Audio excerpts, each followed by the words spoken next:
ስንንቀው እኮ ይተዋል።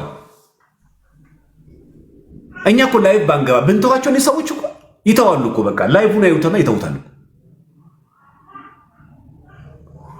አትሸከሙ አጀንዳ። ራሳችን ቸል እስቲ ንቁ። ህፃን እያለን እናታችን ማህፀን ላይ፣ ስንወለድ እናታችን ጀርባ ላይ፣ ስናድግ የሰው ሐሳብ ላይ እገሌ እንዳለው መቼ ራሳችን እኛ የምንቆመው? ቆይ ግን ሁሌ ሰው ላይ ጨቅላም እያለን በማህፀን ውስጥ ነን። አድገንም በህፃንነታችን እናታችን ጀርባ በእቅፍ ውስጥ ነው ያለነው።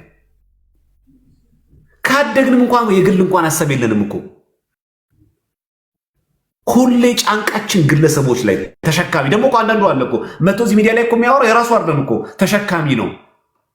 የሆነ የውጭ አካላት ተሸካሚ ነው። ለከረጢት ቦታ የለንም እኛ። አንተ ሰው ነህ ኑር። አንተ ያመጣውን አጀንዳ የመቀበል ግዴታ የለብንም እኛ። እኛን አይመለከተንም። የእኛ አጀንዳችን ቤተክርስቲያን ስንናገር ግን ክብረ ቤተክርስቲያንን በጠበቀ መልኩ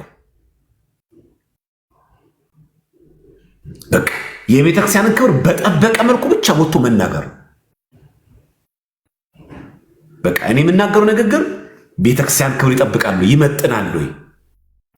አንዳንዶቻችን ራሱ እንደ ፋና ወጊ ነው ራሳችን የምናስበው አይደል? እንደ ፋና ወጊ እኛ ባንመጣ ነው ቲክቶክ ላይ ቤተክርስቲያን ጉዷ እንደሚፈላ። ኧረ እባክህ አንተ እኮ ሳትፈጠር በቤት እኮ ስንት ሺህ ዓመት ቤተክርስቲያን እኮ ነበረች።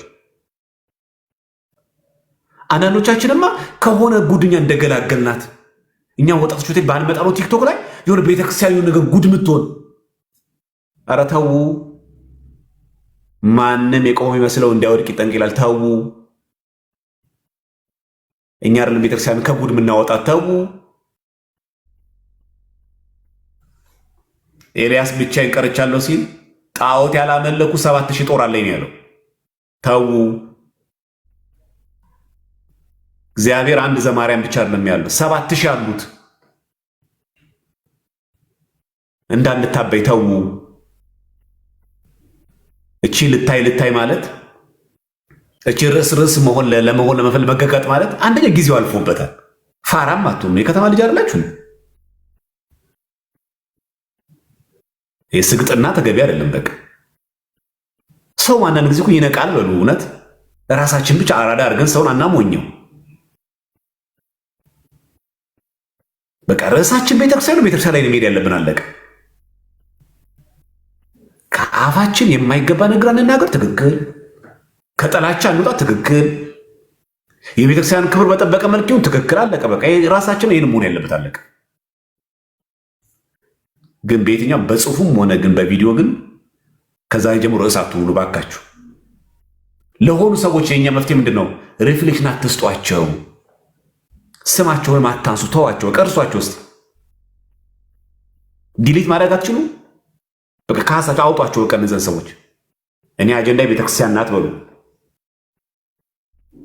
እንኳን ቲክቶክ ላይ ያለ ቀርቶ ሊቀ ጳጳስም ቢሆን ቢናገረው በቃ አንድ አባት ናቸው። በቃ ተዋቸው። አሁን ወደ አጀንዳቸው ወደዚህ እናድርገው። በዚህ መንገድ እናድርግ ለማለት ነው። ፋሲካው ቀጥል እስቲ ወንድማችን፣ እንደምን አለ? ጤና ይስጥልኝ መምህር፣ እንደምን አሉ? ሁላችሁንም ሰላም ብያለሁ። ብዙ ተብሏል፣ እርስዎ ብለውታል። ብዙ የምንለው ነገር የለም። ያው ግለሰብንና ቤተክርስቲያንን በጣም መለየት አለብን ከምንም በላይ። አሁን እኛ የተቸገርነው እሱ ነው። የሆነ ሰው ተነካ ሲባል ወይ ደግሞ የሆነ ሰው ሲናገር እሱን አትንኩብን የምንለው ከቤተክርስቲያን እናስበልጠዋለን ብዙ ጊዜ እና እንደው ባካችሁን እሱን እንጠንቀቅ በጣም። ሁለተኛ አጀንዳ መስጠት የምንችልበት ጊዜ መቼ ነው? እኛ ሁልጊዜ አጀንዳ ተቀባይ፣ ሁልጊዜ ተሸካሚ፣ እንደ የህዳር አህያ እንደሚባለው ለንግግር ይቅርታ፣ በጣም ሁልጊዜ መሸከም በቃ ለሚሰጠን ነገር እና አሁን ጉዳይ ተኮር ስራዎች ላይ የምንሰራበት አሁን የአርሲ ኦርቶዶክሳውያን ብቻ አይደሉም። እነ መምህር የሚሰሯቸው ትልልቅ ስራዎች አሉ። ተሐድሶች ዙሪያ በተለያዩ እንቅስቃሴዎች በቃ ከዚህ በኋላ ኦርቶዶክሳዊ አንድነት፣ ኦርቶዶክሳዊ ህብረት ፈጥረን ወደፊት የምንጓዝበት ጊዜ ቢሆን ያለፈው ዘመን ቢበቃን። እንደተባለው አሁን ትልቅ ስራ እየተሰራ ነው። ከላይ እስከታች በሚዲያ ያሉ መምህራን አንድ መሆን አለብን። በሚዲያ የሚጽፉ መምህራን አንድ መሆን አለባቸው። ወደ አንድነት መምጣት አለብን። እንደተባለው አሁን በጣም ሲምፕል የሆነችውን ነገር እንኳን በሰሞን ኦርቶዶክሳውያን ሞቱ ብሎ መናገር፣ ተገደሉ ብሎ መናገር የከበደው በጣም ብዙ ሰው አለ። ግማሾቻችን ዘር ይስበናል፣ ግማሾቻችን ብዙ ነገር ይስበናል። ብቻ ዝሮ ዝሮ ያም ሆነ ይህ ግን ቤተክርስቲያን በቃ በዚህ ሰዓት ከጎኗ ካልሆንን መቼም እንሆናለን ብዬ አላስብም። ከዛ ውጭ በተለያዩ ሚዲያዎች ላይ ኢቭን ፕሮፋይላችን እንኳን ስንቀይር የምንጠቀማቸው ፎቶዎች ራሱ በቃ አጀንዳ እንዳይሆኑ መጠንቀቅ አለብን። ዲስማች ነው መጠንቀቅ ያለብን በዚህ ዘመን። በቃ ያማረ ፎቶ ምናምን ስንለጥፍ በቃ አጀንዳ ሊመጣ ይችላል። በጣም መጠንቀቅ አለብን። ዲስማች ወርደን ማለት ነው። ለምን ዛሬ ላይ እየሆነ ያለው ትናንት እየሆነ ያለው ነገር ብዙዎቻችሁ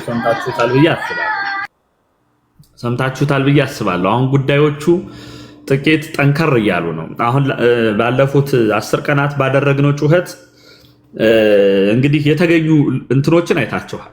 ምሳሌ አሜሪካ ሴኔት ወደ 6 ሴኔቶች ደብዳቤ ጽፈዋል። ማለት ቀላል ነገር አድርጋችሁ እንዳትወስዱት። አይታችኋል። ኔዘርላንድ ላይ ባለው ነገር፣ ኮሎራዶ ያለውን ነገር አይታችኋል። ትልልቅ የሚዲያ እንትኖች መዘገብ ጀምረዋል። ድምፃችን አንዱ ነን ብናሰማ ብንደራጅ፣ እመኑኝ ኦርቶዶክሳውያን ይህንን ዘመን እናልፈዋለን። ይህን ዘመን የምናልፈው ግን አንድ ስንሆን ብቻና ብቻ ነው። ዛሬ እዚህ የሆነ መናፍቅ መጥቶ የሆነ ነገር ስላለ፣ ዛሬ የሆነ ሰው ተነስቶ የሆነ ነገር ስላለ ስንባላ የምንውል ከሆነ እመኑኝ ምንም በቃ መፍትሄ የሌለው ትውልድ ሆነን ነው የምንቀጥለው። አባቶቻችን ከኛ ቀደም የነበሩ አባቶቻችን በታሪክ እንኳን በእኛ እድሜ ያየ ነው ምን ያህል ዋጋ እንደከፈሉ እናውቃለን። ድጓን ለመጻፍ ስንት የፍየል ቆዳ ስንት ዋጋ ከፍለዋ ስንት ነገር አድርገው ነው። ትንሿን ነገር ነው እኛ እየተጠየቅን ያለ ነው። በጣም ትንሿን በቃ እስቲ አጀንዳ እንቀበል። ከዚህ በላይ ትንሽ ነገር አለ?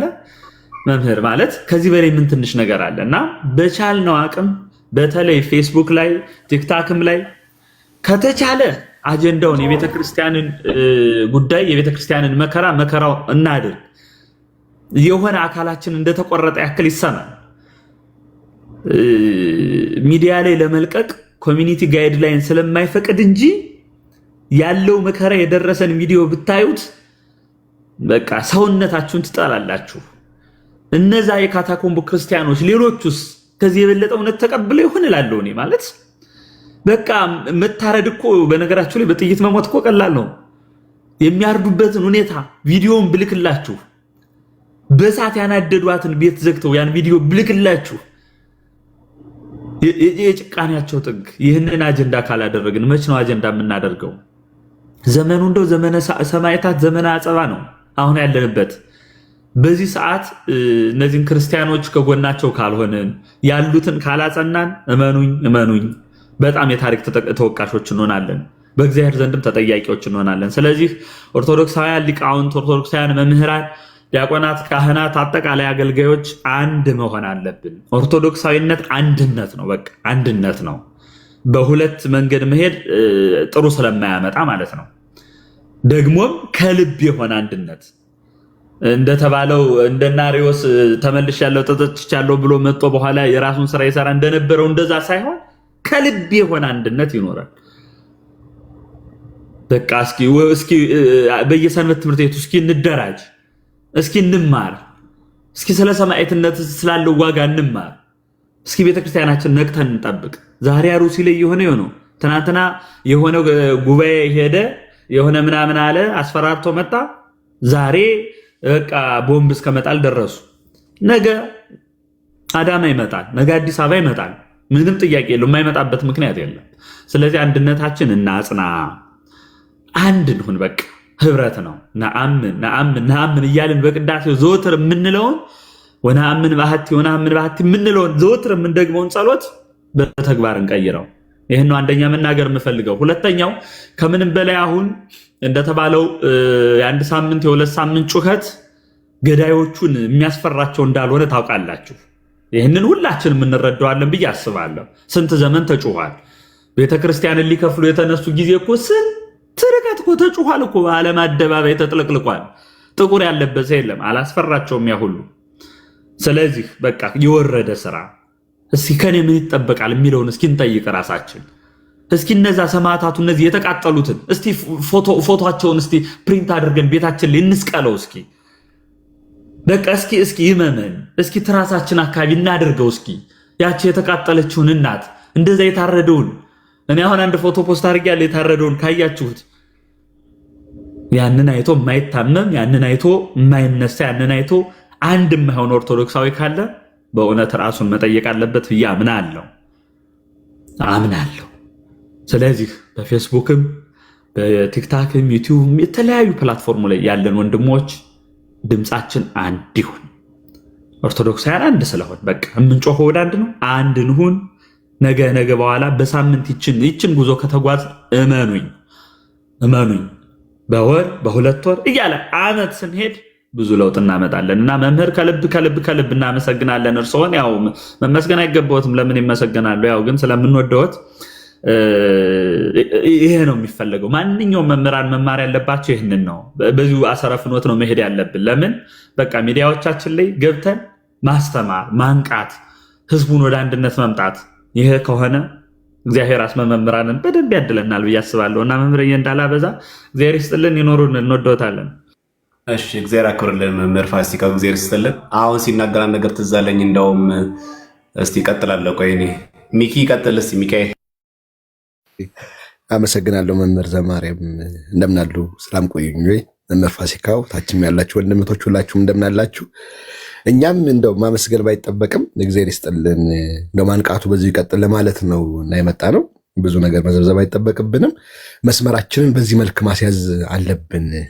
ዛሬ ምናልባት ሰይፍ ተመዞባቸው የሞቱ ያሉ ሰዎች ሊሆኑ ይችላሉ ያሉት ፊታችንና ራሱ ሲስተሙ ራሱ አሁን እየበላው ያለው ኦርቶዶክሳውያን ቀላል አይደለም በራሱ እና በተደራጀ መልክ በደንብ አጀንዳዎቻችንን እየቀረጽን እንዴት እርስ በርስ አንዳችንን መታደግ አለብንና መቼም ዘመኑ ያመጣብን ፈተና እኛ ተጎንጭተ ነው ቀጣዩ ትውልድ ላይ ይሄ ነገር እንዳይራዘም ሰማዕትነትም ሞትም ቢሆን መከራም ቢሆን በእኛ ይብቃ ማለት አለብንና ያለው ነገር እንደው የምታዩት ነው። ብዙ አንስታችኋል እናንተ።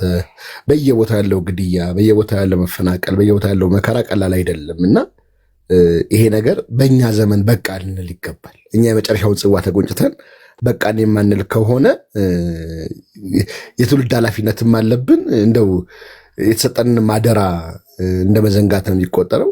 አካልን ማለቱም ራሱ በራሱ ትርጉም አይኖረውም እና በተለይ ከዚህ በኋላ አካሄዳችንን በዋዛ ፈዛዛ ከማሳለፍ በትምህርት በቃለ እግዚአብሔር በመወያየት በመነጋገር ስለ ቤተክርስቲያን በማሰብ እግዚአብሔር የሰማዕትነትን ስራ ይሰጠን ዘንድ ስለ ሰማዕታት እንማልዳለን ብለን እንደምንጸልየው ሁሉ የሰማዕትነትን ስራ ወደፊታችን እንዲመጣ መዘጋጀት ስለሚያስፈልገን የቃጦር የሆነውን ቃለ እግዚአብሔር ደግሞ መታጠቅ ያስፈልገናልና ከዚህ አንጻር ጠንክረን እንድንሰራ እናንተም እንድታበረቱን እኛም ደግሞ ከጎናችሁ አለን በማለት ባለ ነገር ሁሉ መታዘዝ ስለሚጠበቅብን ነውና እንደው ሰፋ አድርገን እነዚህን ጉዳዮች በዝርዝር ማየት ያስፈልጋል። አሁን በዘመናችን በዚህ በግብር ጉዳይ፣ በዚህ በባንክ ጉዳይ፣ በተለያየ ሲስተም እየተመታ ያለ ኦርቶዶክሳዊያን እየተመታ ያለ እንደው ኢትዮጵያዊ ሰውነት ራሱ ቀላል አይደለም በራሱ እና በየአቅጣጫው ነው ነገሩ። ከሰይፉ በዘለል ራሱ በሲስተሙ በምኑ የተመጣው ነገር ቀላል አይደለምና ይሄንን ዘመን ደግሞ ማለፍ የሚቻለው እጅ ለእጅ ተያይዘን ነገሮችን እየተወያየን የተደማመጠን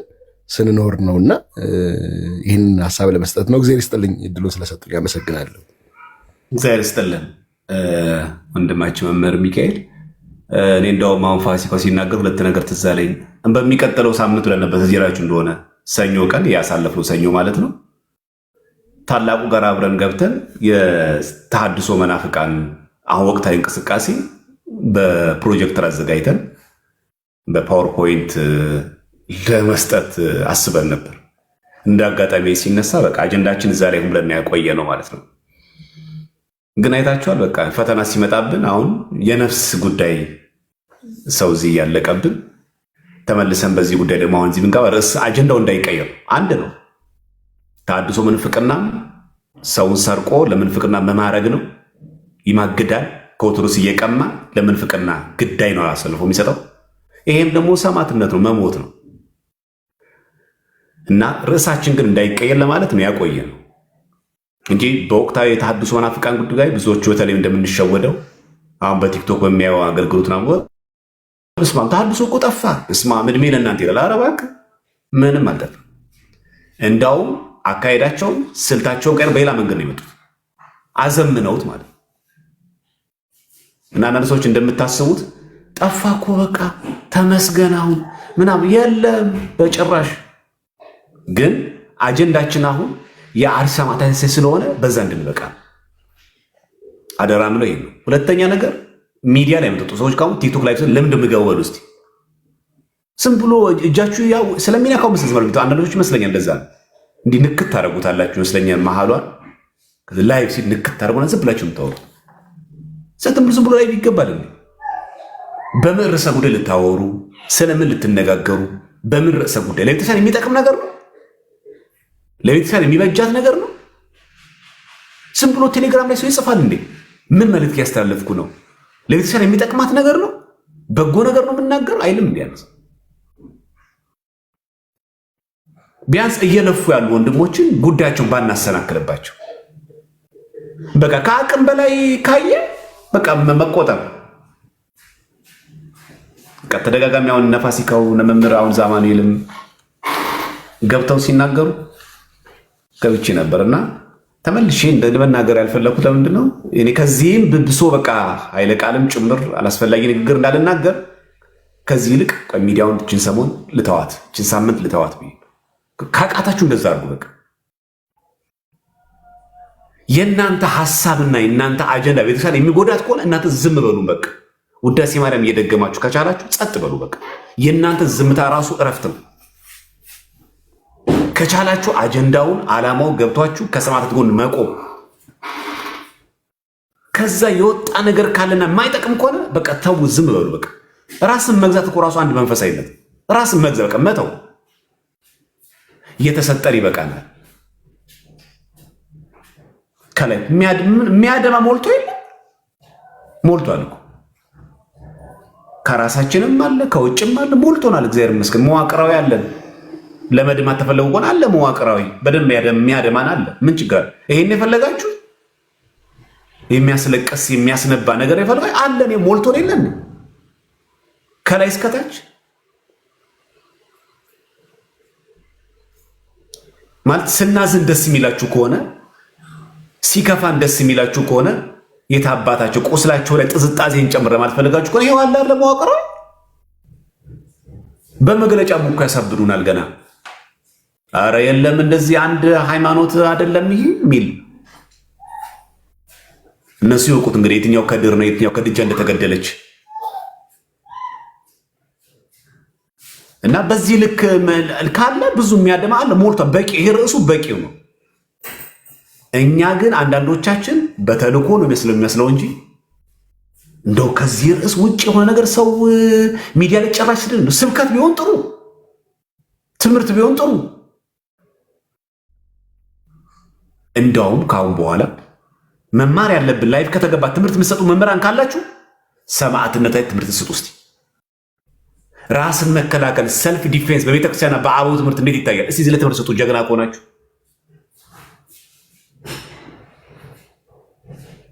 የሰማዕትነት ክብር ቤተክርስቲያናችን እንዴት ይታያል? ቤተክርስቲያን በሰማዕታት ዘመን እንዴት ነበር የኖረችው? እስቲ ዘመነ ሰማዕታትን እስቲ ያስታውሱ። እውቀት ካለ ጀግና ከሆንክ ስለዚህ ነገር ሲያውሳልን ሰማዕትነትን ምንፈራው ሳይሆን ምንናፍቀው እንዲሆን ሲያርገ ነገረን ሌላ ርዕስ ከምትነግረን ማለት ነው። ይበቃኛል። ዳኒ ይቀጥልና ከዛ መምህር ዛማኑኤል ይቀጥላል። እንዴት ናችሁ? ሰላም ብያለሁ። መምህርዬ ሰላም ብያለሁ። እንዴት ነው? በእውነት አገልግሎትን በጣም ነው የምወደው። እግዚአብሔር ያክብሮት። ሌሎቹም ወጣት ኦርቶዶክሳውያን ወንድሞቻችን በእውነት በጣም ደስ ይላል። እኔ ማለት የምፈልገው የራሳችንም ችግር አለ ብዬ አምናለሁኝ። እኔ አሁን ለዚህ ቤተክርስቲያን መተራመስ፣ ለክርስቲያኖች ሞት፣ ለኢትዮጵያ መተራመስ አንደኛው ምክንያቱ እኔ ነኝ ብዬ አምናለሁ። ምክንያቱም እኔ ምን እየሰራሁ ነው? እኔ ከሌላው የተለየ ምን አይነት ምግባር አለኝ? የቱ ጋር ነው የቆምኩትኝ ብዬ አምናለሁኝ። እና ባጭሩ ምንድነው እግዚአብሔር ልቦና ይስጠን። ብቻ አባቶቻችንም ዝምታን መርጠዋል። ዝምታ ትምረጡ ድምፅ ሆኑ ማለት መሳደብ፣ ማጥላላት ምናምን እንዳልሆነ ማወቅ አለባቸው። ድምፅ እንዲሆኑ በጎቻቸውን መሰብሰብ እንዳለባቸው እና ክርስቲያኖችን ምዕመናንን መሰብሰብ አለባቸው። በአሁን ሰዓት እነሱ ካላነቃቁን፣ እነሱ ተነቃቅተው እኛን ካላነቃቁን፣ አይዟችሁ ካላሉን፣ አይዟችሁ የሚለን አባት ከሌለን እኛ እንግዲህ ከእግዚአብሔር ከመድኃኔዓለም ውጭ ምንም አባት እንደሌለን፣ በእርግጥ እውነተኛ አባታችን እሱ ነው። ተስፋችን እሱ ነው። እውነተኛ ቸር ጠባቂ እረኛችን እሱ ነው። ግን ትልቅ መካሪ አባት ቢኖረን አይዟችሁ ብሎ የሚወጣ ወጥቶ በርቱ የሚለን እንዴ ሰማዕትነት መቀበል። እኔ አሁን እውነት ለመናገር ሰማዕትነት መቀበል ከምንም በላይ ክብር፣ የመጨረሻው ክብር እሱ ነው። ሰማዕትነት የሚቀበሉት እውነት ለመናገር ከነሱ በላይ እድለኛ የለም። እኔ እውነት ለመናገር እኔም አንዱ ብሆን ደስ ይለኛል። ግን ያው የሆዴ ነገር እያሳሰበኝ ይችን ዓለምም ስለምወዳት ያ ነገር ስለሚያሳስበኝ ነው እዚህ አንድ ቦታ ላይ ተቀምጬ የምፈልገውን እየበላው የምፈልገውን እየጠጣው በአንዱ በተለያየ ሰዎች ላይ እጄን እየቀሰርኩኝ ይኖራለሁ። ይሄ ተገቢ አይደለም። ራሳችንንም ብንመለከት መልካም ነው ብዬ አስባለሁ። ሰው እንዳረብሽ ብዬ ነው። እና አባቶቻችን በእውነት እኔ እውነት ለመናገር ተስፋ እየቆረጥኩ ነው። በአባቶች በኩል እኔ ግልጹን ነው የምናገረው። በአባቶች በኩል ተስፋ እየቆረጥኩ ነው። ምንም መደባበቅ አያስፈልግም። በሃይማኖት መደባበቅ አያስፈልግም። እነሱ የትኛው ኑሮ ነው የሚያጓጓቸው? ለየትኛው ህይወት ነው? አንዴ መንኩሰዋል እኮ፣ አንዴ ዓለምን ንቀዋል እኮ፣ ሁሉን ነገር እኮ ትተዋል እኮ። እግዚአብሔር እኮ ሰማያዊ ክብር እኮ ነው የሰጣቸው። የሰማያዊ ምድራዊም ክብር ነው የሰጣቸው። እሱን ደግሞ በግልጽ ማሳየት አለባቸው። ሰማዕትነትንም እኮ ተቀብሎ አንድ አባት ቢያሳየን እኛም እንበረታለን፣ እኛም እንጠነክራለን።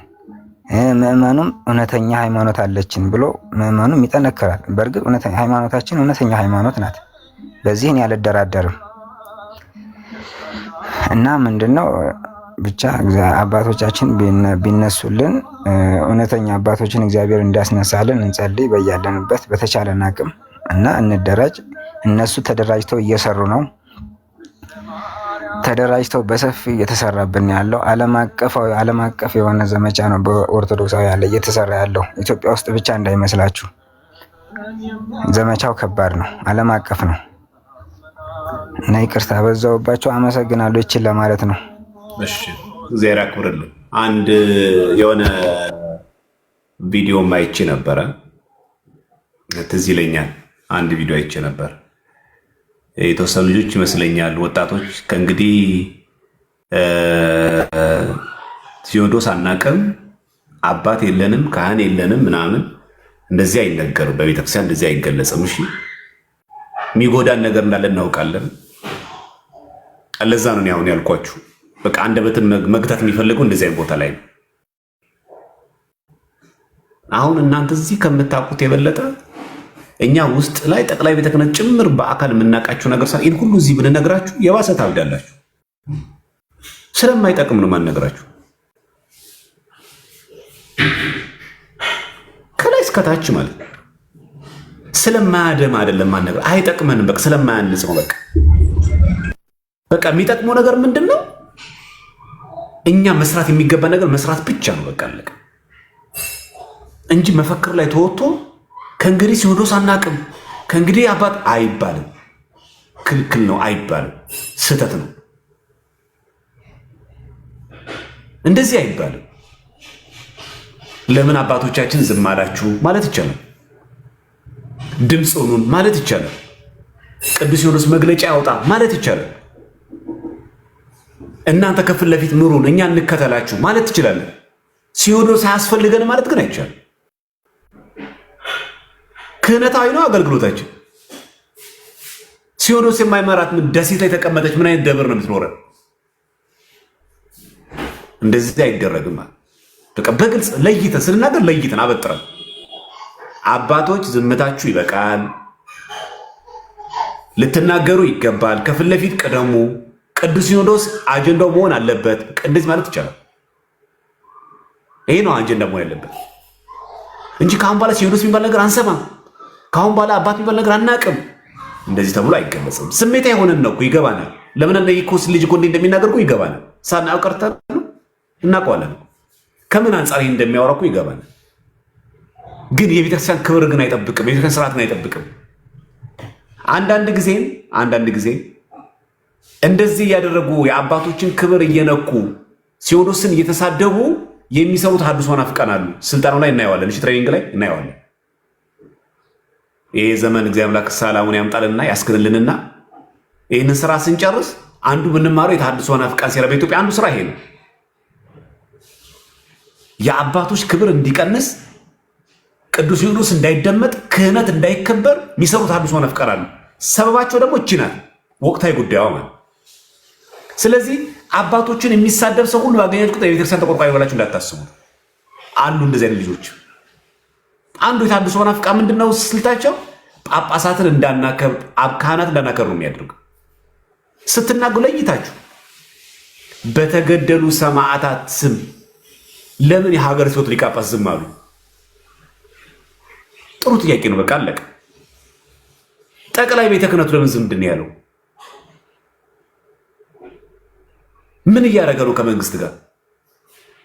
እኛ አሁን መስማት የነበረብን ከሃይማኖት ጉባኤ፣ ከሃይማኖት ተቋማት ጉባኤ ወይስ ከጠቅላይ ቤተ ክህነት? ለእኛ ቅርባችን ማን ነው እንዴ? ለእኛ አባታችን ማን ነው?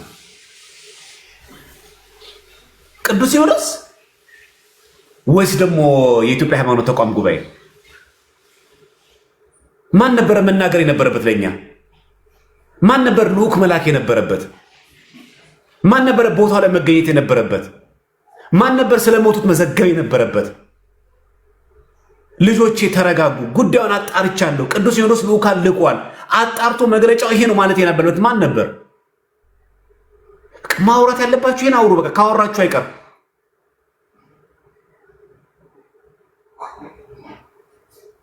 ስለዚህ መባል ያለበትን መርጣችሁ ተናገሩ እንጂ ሲኖዶሱ አያስፈልግም፣ ከእንግዲህ አባት አንቀበልም አይባልም። ክልክል ነው። ማንን ነበር እኛ መስማት የነበረብን? ከማን ነበረ ሐዘናችን በተመለከተ መጽናኛም ሆነ ድጋፍ መሰጠት የነበረበት? የትኛው ያንገበግባል?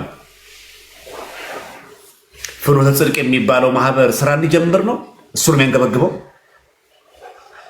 ይሄ ደብዳቤ ነበር የሚያንገበግበው ወይስ እዛ ጋ ያሉት? ስለዚህ ስለ አባቶች ስትናገሩ ጥንቃቄ በተሞላበት መንገድ መናገር አለባችሁ። አባት አያስፈልግም፣ ቄስ አያስፈልግም፣ ጳጳስ አያስፈልግም ስትሉ መስመር ይስጣል። የቤተክርስቲያን ትምህርትም አይደለም። እኚህ ካህን ያደረጉት ነገር ስህተት ነው ብሎ መናገር ይቻላል እንጂ ቄስ አያስፈልግም አይባልም። በዛ ካህን ምክንያት እንዴት አድርገን ቅዱስ ሲኖዶስ እንዲሰማ ጉዳዩን እንዲያጣራ አስፈላጊውን ድጋፍ ማጣራት ብቻ አይደለም አስፈላጊውን ድጋፍ ጭምር እንዲያደርግ። እግዚአብሔር ይመስገን የገንዘብ ችግር የለብንም። ጠቅላይ ቤተ ክህነት ችግር የለበትም የገንዘብ። እነዚህን ያልደገፍ ማን ይደግፍ? እነዚህን ያላበላ ማንን ያብላ? እነዚህን ያላቋቋም ማንን ያቋቋም?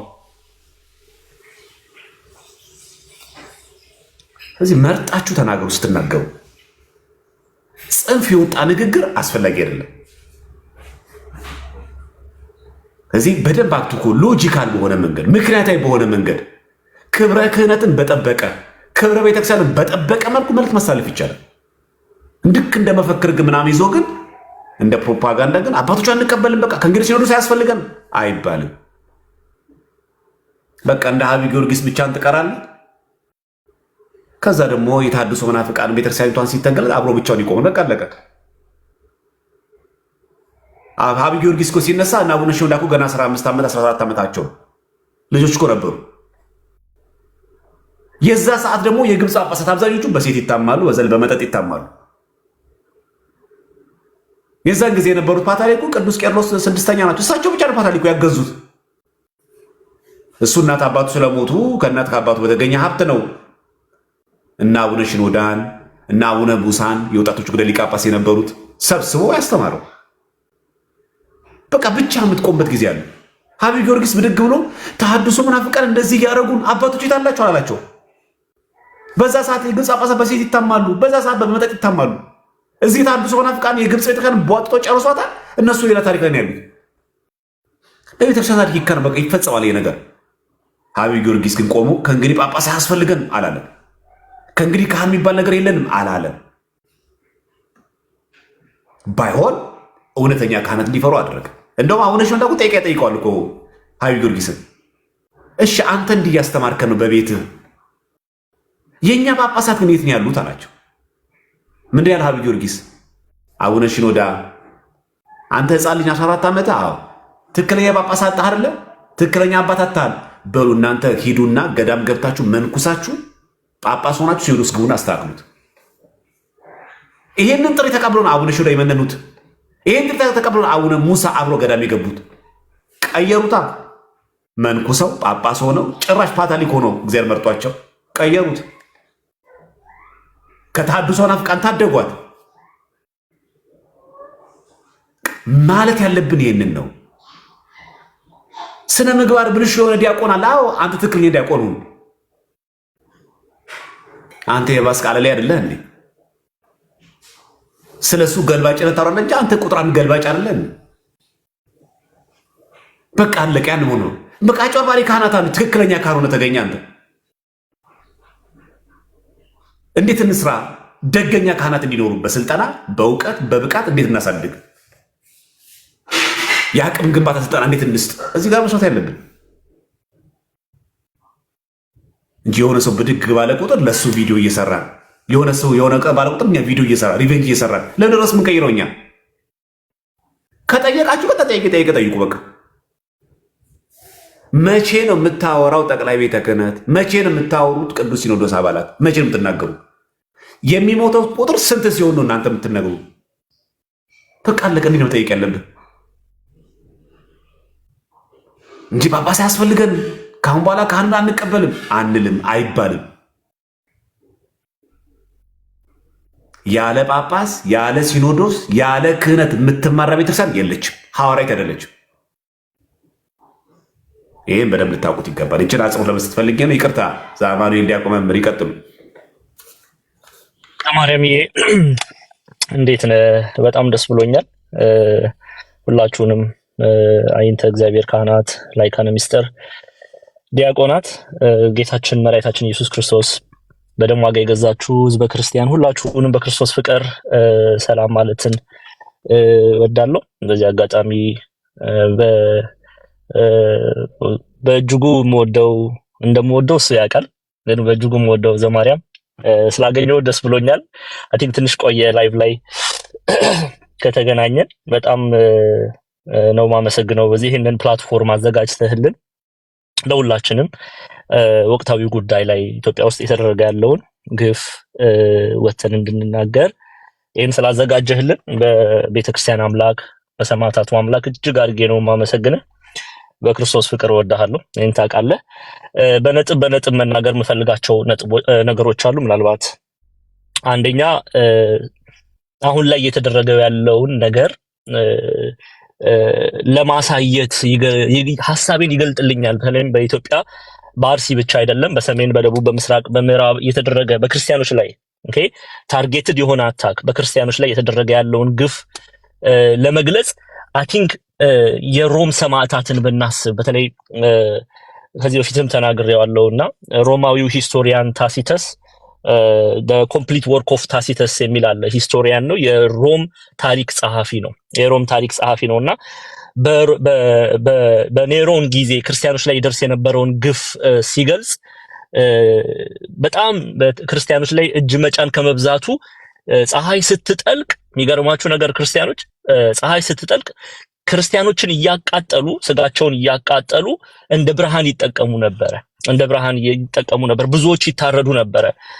አንዳንድ ጊዜ ለምን ኦፍ ኮርስ የቤተክርስቲያናችን ቅዱሳን መጽሐፍት ይገልጻሉ ይሄንን ሐሳብም። ግን ማወቅ ያለባችሁ ታሲተስ ክርስቲያን አይደለም። ኦኬ ሂ ኢዝ ጀስት አ ሂስቶሪያን ነው።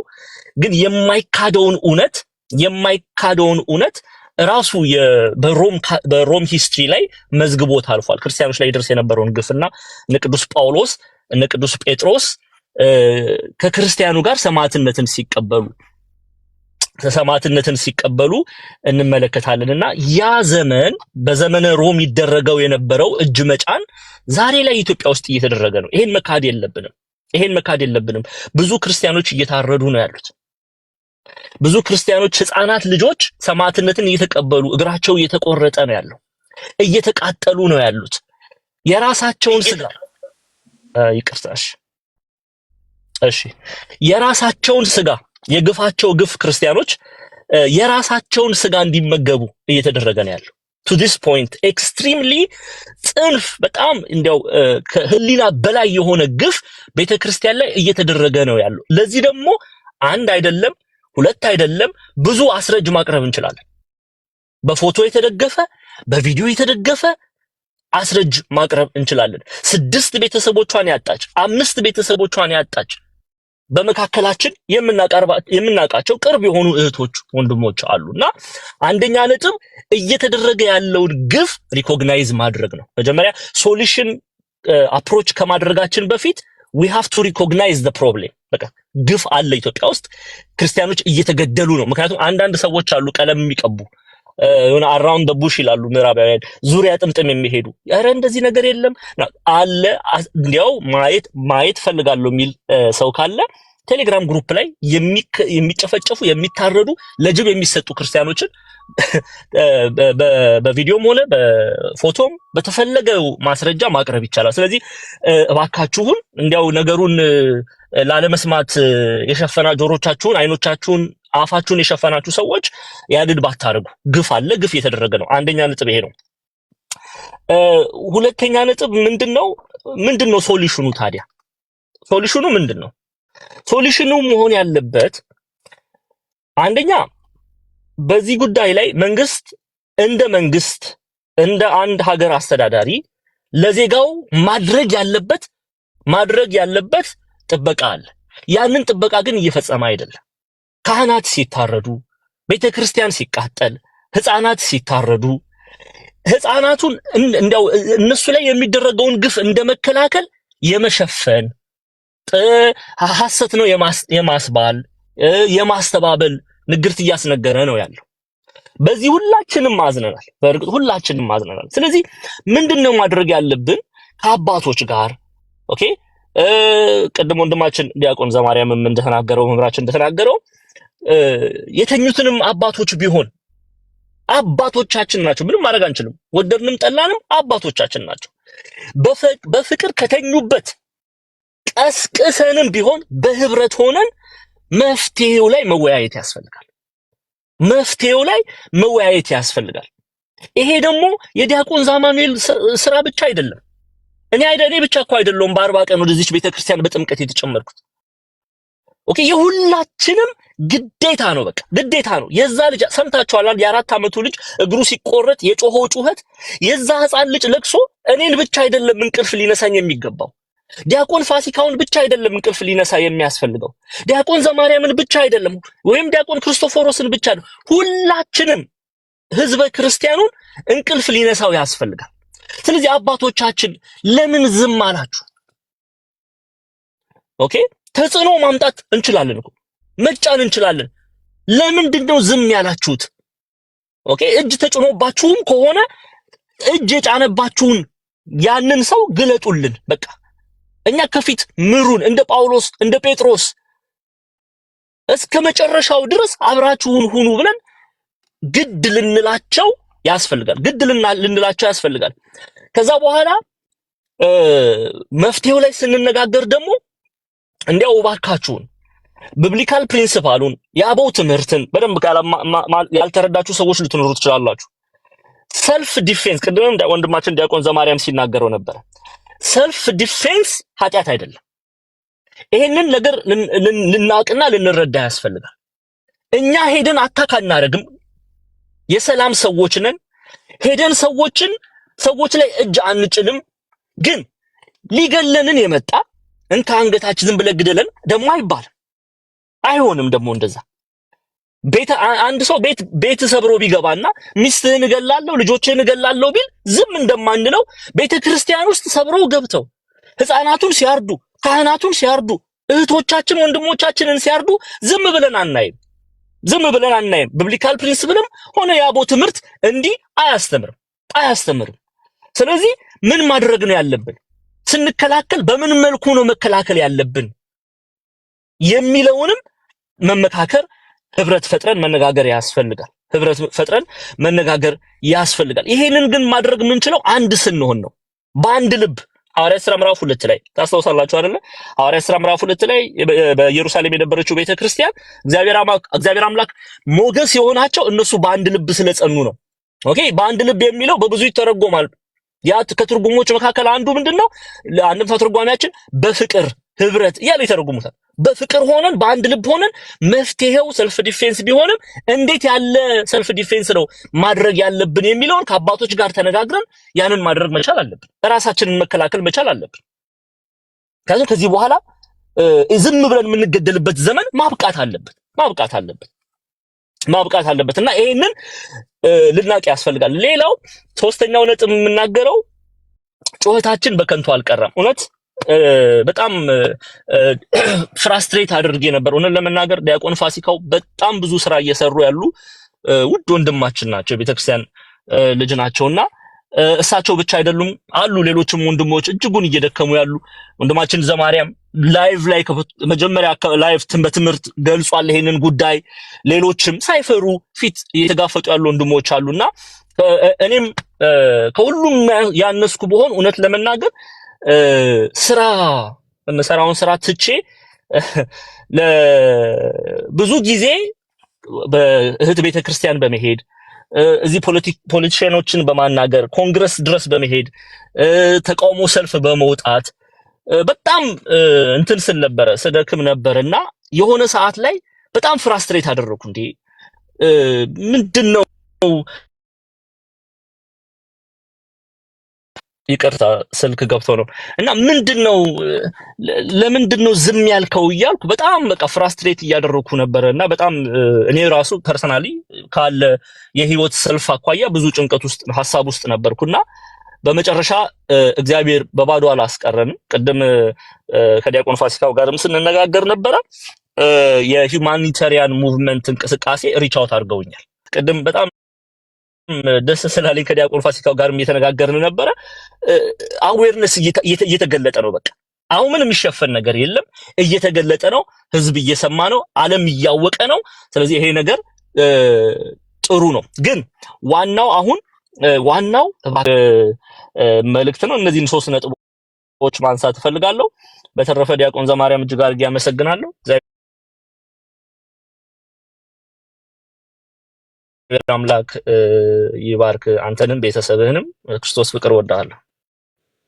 እግዚአብሔር ያክብርልን ወንድማችን፣ ቃሉት ያሰማልን፣ እግዚአብሔር ይጠብቅልን። እንግዲህ ዛሬ አጀንዳችን የሆነው አንዱ ይሄ ነውና ከርዕሳችን ሳንወጣ ማንም ሰዎች በሚሰጡን በሚያቀብሉን አጀንዳ ተሸካሚ ሳንሆን ጸንተን ያለን ነገር በማበርከት የበኩላችንን አስተዋጽኦ ማበርከት ለቤተክርስቲያን እንቁምላት።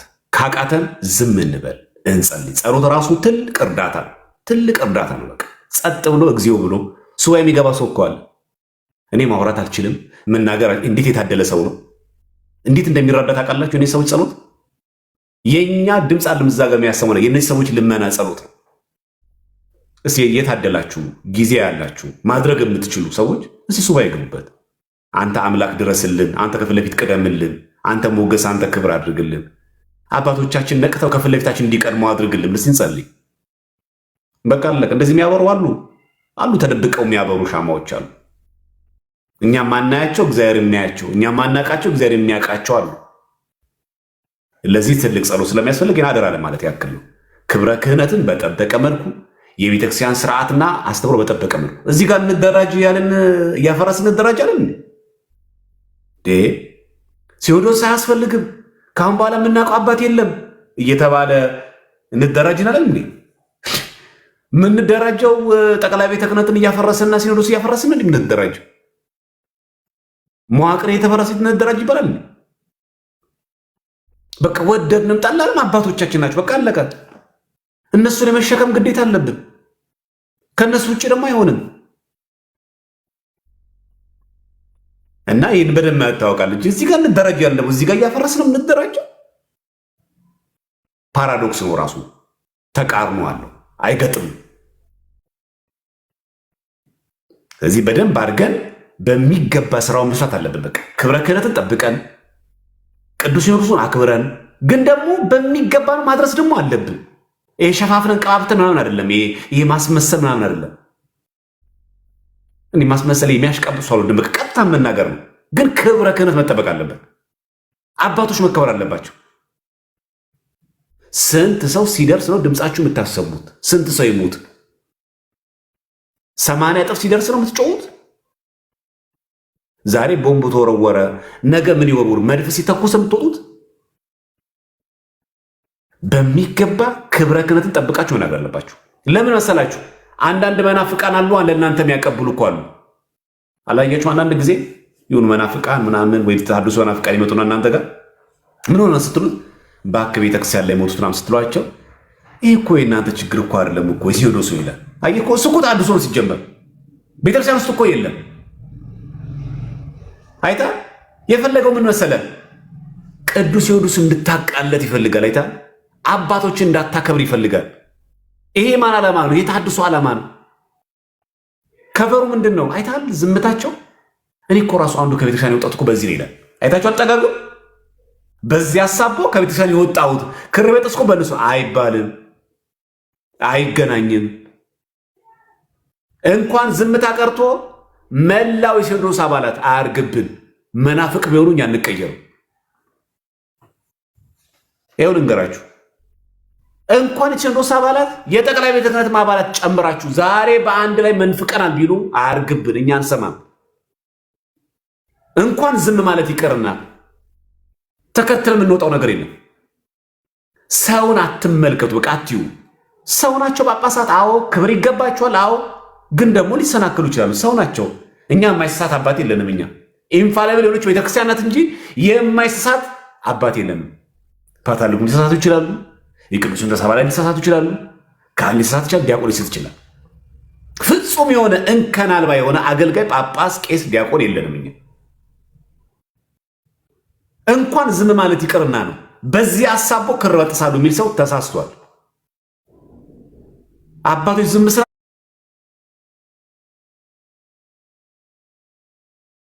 ሰልችቶኝ ተማሬ ነው አይባልም። ተማሬ ነው ከቤተክርስቲያን የራቅኩትም አይባልም። በቃ እነሱ የራሳቸው ድክመት ነው። ቅዱስ ሲኖዶስን ብላ አይደለም አንተ ክር ያሰብከው። በ40 ቀን የተጠመቀው በስላሴ ስም ነው እንጂ በጠቅላይ ቤተ ክህነት ስም አይደለም። ጠቅላይ ቤተ ክህነት መዋቅር እንጂ ሃይማኖት አይደለም። ይሰማችኋል? ጠቅላይ ቤተ ክህነት መዋቅር ነው፣ ሃይማኖት አይደለም። አባቶች ለምን ዝም አሉ በማለት ከቤተ ክርስቲያን መራቅ ብሎም ክሮ መጠስ ኦርቶዶክሳዊነት ነው። ቤተ ክርስቲያን የኦርቶዶክሳዊነት ማለት ልክነት ነው። ኦርቶዶክስ ልክነት ነው። ልክነት ስድብ አይደለም። ልክነት ሲኖዶስ አያስፈልግም ማለት አይደለም። ልክነት ካሁን በኋላ ካህን የሚባል ነገር አናውቅም ማለት አይደለም። ኦርቶዶክስ ልክነት ነው። ልክነት ምንድን ነው? እውነታው መናገር ብቻ ነው። አባቶች ናቸው፣ እውነት ነው፣ ትክክል ነው። ዝም ማለት የለባቸውም፣ ትክክል ነው። ልክነት ነው ኦርቶዶክሳዊነት ማለት እንጂ የአንተ የስድብ ቅርሻት ጠቅላይ ቤተ ክህነት ላይ ሲኖዶስ ላይ አባል የምትሳድብበት አይደለም። ኦርቶዶክስ አይነት ልክነት ነው። ትክክለኛ ኦርቶዶክስ ማለት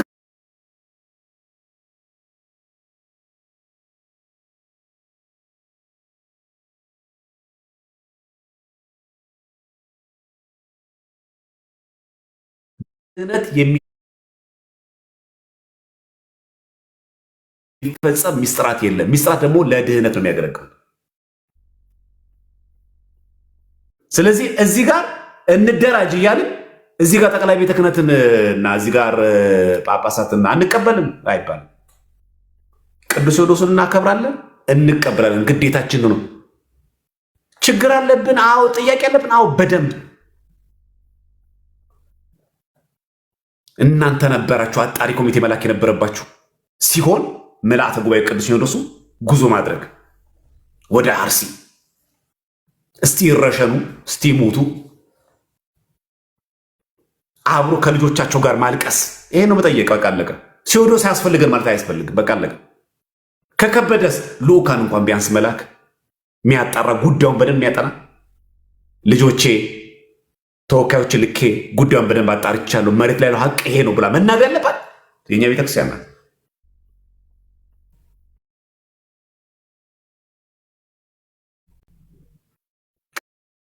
ይሄ ድምፅ ስነሳ ይሄ ጸረ ኦርቶዶክስነት ነው። ይሄ እንደራጅ ሳይሆን እያለ ያለው እናፍርስ ነው እያለ ያለው። ይሄ እንደራጅ ያለ አይደለም ነገር፣ ይሄ ሰው እናፍርስ ነው እያለ ያለው። ይሄን በደንብ መለየት አለብን። ይቅርታ መምህራን እያላችሁ ብዙ አወራሁኝ። ሊቀ ሊቃውንት እንኳን ደህና መጡልን። ይፍቱን ይባርኩን። እንኳን ደህና ቆያችሁ። እግዚአብሔር ይፍታ፣ እግዚአብሔር ይባርክ። እንዴት አላችሁ ወንድሞች? መንገድ ላይ ነው መሰለኝ ዘማርያም።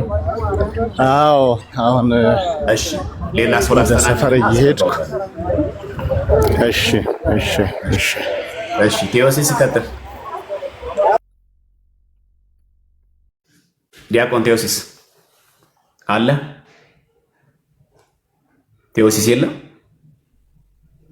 እሺ ወይ ቴዲ። እሺ እሺ፣ ቀጥል። እሺ እንዴት ይሰማል ይመስለኛል በደንብ። መጀመሪያ እንግዲህ አስቀድሜ ዲያቆን ዛማኑኤል አይ ቲንክ ወርዷል ይመስለኛል። ዲያቆን ፋሲካውም ሌሎቻችሁም ኦርቶዶክሳውያን በሰፊው እነ ቴዶም አለው ጉዳያቸው አድርገው እሺ ሰላም ዛማኑኤል እና ሁላችሁም እግዚአብሔር ይስጥልን። እግዚአብሔር አሁንም ያበርታችሁ። ሰፊ የሆነ መነቃቃት እንዲፈጠር ሁሉም ደግሞ ጉዳዩን እንዲረዳው በሌላ አጀንዳም እንዳይወሰድ አድርጋችኋል። እግዚአብሔር ይስጥልን። አሁን ሰፊ የሚዲያም ድጋፍ ማግኘት ተችሏል።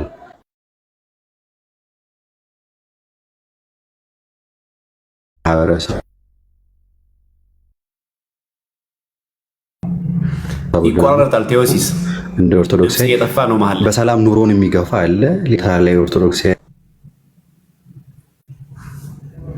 ድምፅ መሀል ላይ እየጠፋ ነው ያለው ቴዎሲስ። እሺ አይ ቲንክ አሁን ይስተካከላል ይመስለኛል ቴዲ። እሺ እሺ፣ ቀጥል።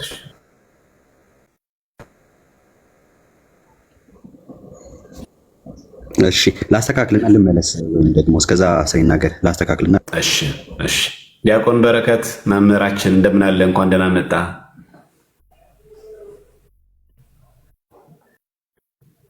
መምህር በረከተ ሰላም ዘማርያም። እግዚአብሔር ይመስገን። ሰላም እያለ ሁላችሁንም ወንድሞቻችን የምትቀርገምተደምጡ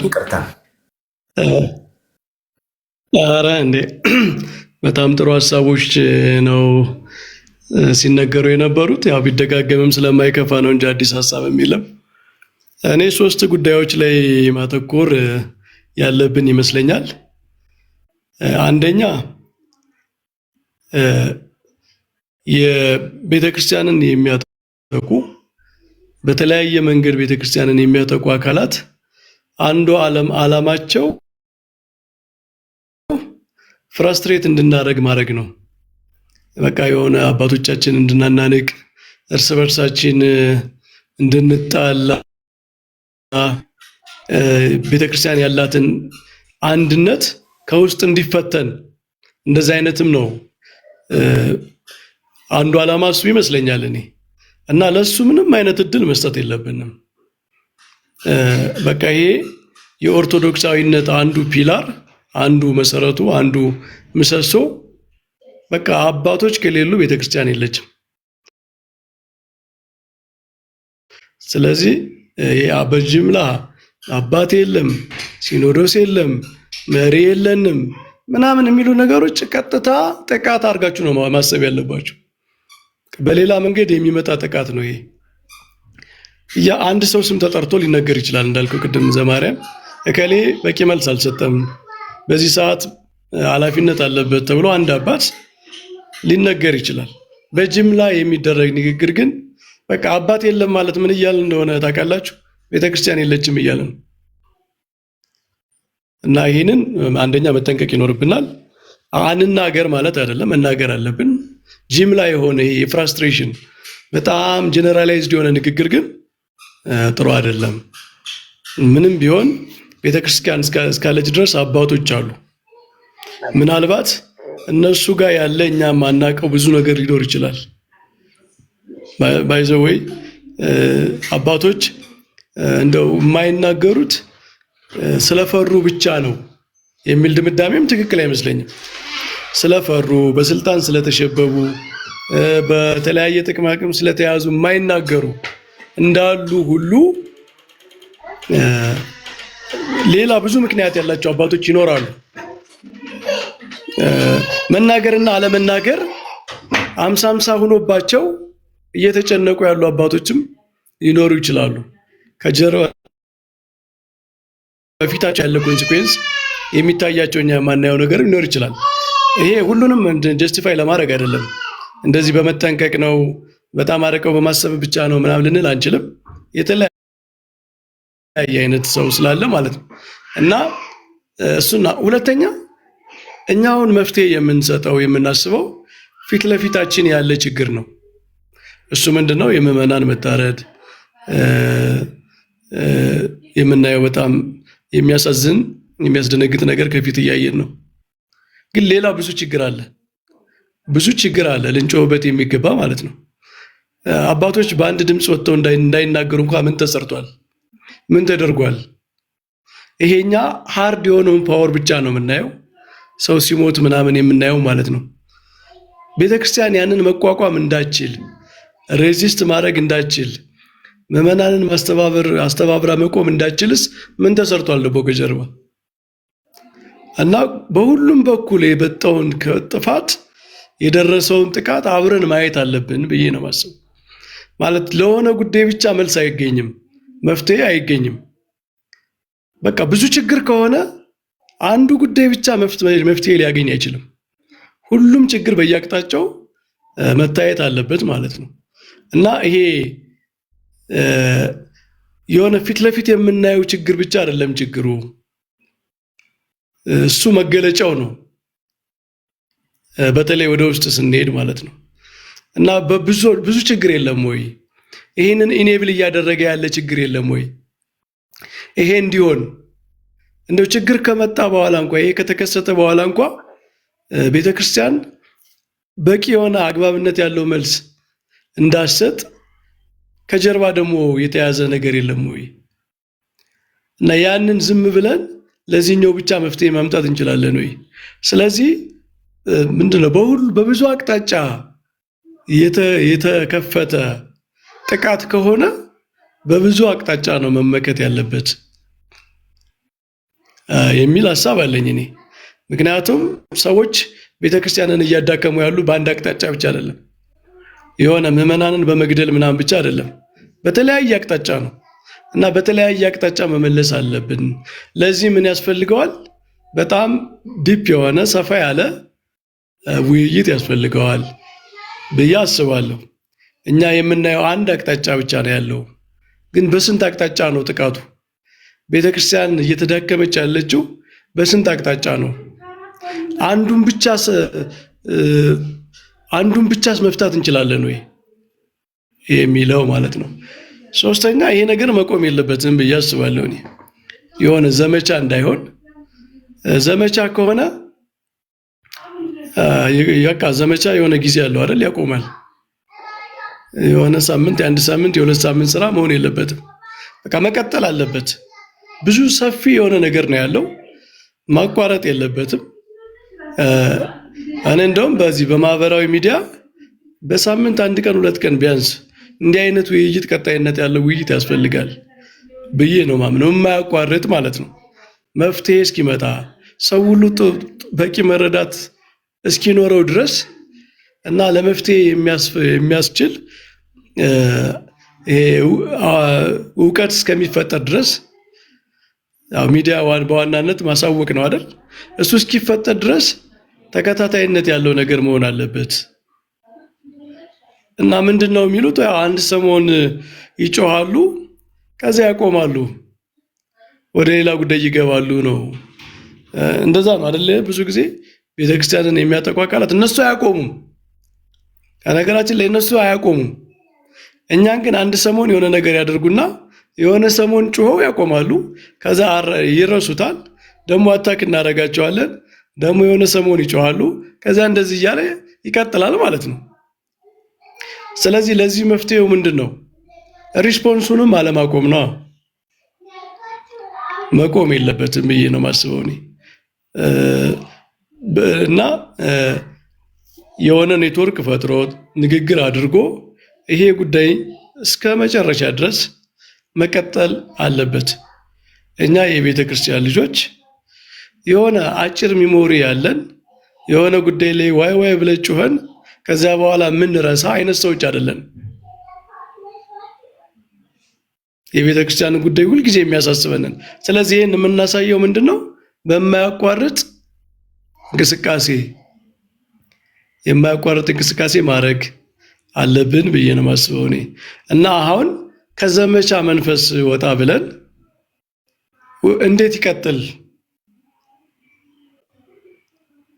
እንዴት ይቀጥል ወደሚለው መሄድ ያለብን። አንዳንድ ሰዎች ጋር ደግሞ እኔ የማየው ነገር የሆነ መፍትሄውን ያለመረዳት። ብዙ ጊዜ ችግሩ በጣም ሲነገር መፍትሄው ግን ሲጠፋ ምንድን ነው የሚፈጠረው? ይሄንን ታውቃላችሁ? አንድ ነገር በጣም ችግሩ ከተነገረ መፍትሄ ግን ከጠፋ እርስ በርስ ነው የሚሆነው። አንተ ስላልሰራ ነው ወደሚል እርስ በርስ ወደ መነካከስ ይዞራል ማለት ነው። ስለዚህ መፍትሄው ላይ እናተኩር። መፍትሄው ላይ ማተኮር ማለት ነው ይህንን እናድርግ ብለን እንዲደረግ መናገር ብቻ ሳይሆን የምናረገው ነገር ምን እንደሚፈጥር ተስፋውንም እናሳይ። ማለት የሚደረገው ነገር በቃ ዝም ብላችሁ እኔ እንደዚህ ስላችሁ ይሄንን አድርጉ ከዛ በኋላ ወደ ምን እንደሚያደርሰን ግን በኋላ ነው የምናየው አይነት አካሄድ ወደ ፍራስትሬሽን የሚወስድ ይመስለኛል። ሰዎች በአግባቡ እኛ ጋር እንዲጓዙ ከፈለግን ውጤቱንም ቀድመን መናገር አለብን። ወደዚህ ይወስደናል፣ ወደዚህ ያደርሰናል። ስለዚህ መጨረሻ ላይ ወደ ምን እንደሚወስድ ከተረዱት በቃ በደስታ ይተባበራሉ። ወደ ምን እንደሚወስድ ለማይረዱት እንቅስቃሴ ግን ተባባሪ ላይሆኑ ይችላሉ። ስለዚህ የምናረገው ነገር ምን መፍትሄ እንደሚያመጣ ወደ ምን እንደሚወስደን በጣም በደንብ እንነጋገር። እርስ በርስ እንዳይሆን፣ መነካከስ እንዳይሆን፣ የተቀቢጸ ተስፋ ፍራስትሬሽን እንዳይፈጠር ወደ ብርሃኑ እንሂድ። ምንድነው የሆነ ላይት ያስፈልጋል አይደል? ወደዚህ ነው እየሄድን ያለ ነው፣ ወደዚህ ብርሃን እየሄድን ነው የሚል ነገር ያስፈልጋልና ወደሱ እናተኩር የሚል ሐሳብ ነው። እግዚአብሔር ይስጥልኝ ዘማሪ። እሺ፣ በጣም ግሩም የሆነ ሐሳብ ነው መምህር በረከት ያቀረብልን። በጣም ግሩም። ችግሩን ስናነሳ መፍትሄውን ጭምር እያመላከትን መሆን አለበት እንጂ ሁሌ ችግሩን ብቻ በማስረዳት ጊዜ እንዳንገድል፣ በፕሮፋይል ብቻ የሚቀር አይደለም። በማልቀስ የማልቀስ ኢሞጂ በመልቀቅ ብቻ የሚቀር አይደለም። ልብስ መቀየር፣ ቲሸርት መቀየር ብቻ የሚቆም ነገር አይደለም። ሰብሰብ ብሎ ቁጭ ብሎ በውስጥ ማውራትም መነጋገር የሚጠይቅ ነገር ስለሆነ ይህን ቁጭ ብለን ማሰብ አለብን ነው። በጣም ጥሩ መልእክት ነው መምህር ያስተላልፉልን፣ ቃሎት ያሰማልን። እሺ፣ አጭር ደቂቃ ነው የምሰጣችሁ ካሁን በኋላ። እሺ፣ መምህር ዳዊት ዶክተር እንኳን ደህና መጡልን። ሰላም ለሁላችሁ ይሁን። አባቶቼ ይፍቱኝ ይባርኩኝ ብያለሁ። ምናልባት ያው አጭር ጊዜም ስለሆነ እኔም አሳጥረዋለሁ። 3 ነገሮችን ማንሳት እፈልጋለሁ። አንደኛ መምህር ጠፋብኝ ስማቸው ቅድም ነበሩና ሁልጊዜ የሚናገሩት ስሎገን አለ አጀንዳ አንቀይርም እያሉ ማለት ነው።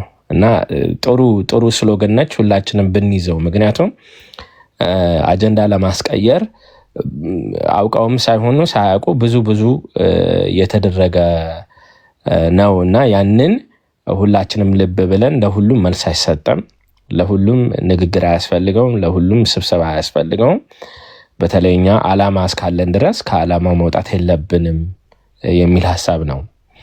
ሁለተኛ በተለይ past 2-3 days ምናልባት ትንሽ አነጋጋሪ የሆነው አንዳንድ ወንድሞች ጥሩ አስበው በቅንነት ይመስለኛል በተለይ አባቶችን መሳደብ ጥሩ አይደለም እና ስድቡ ተገቢ አይደለም የሚል መልእክት አስተላልፈዋል።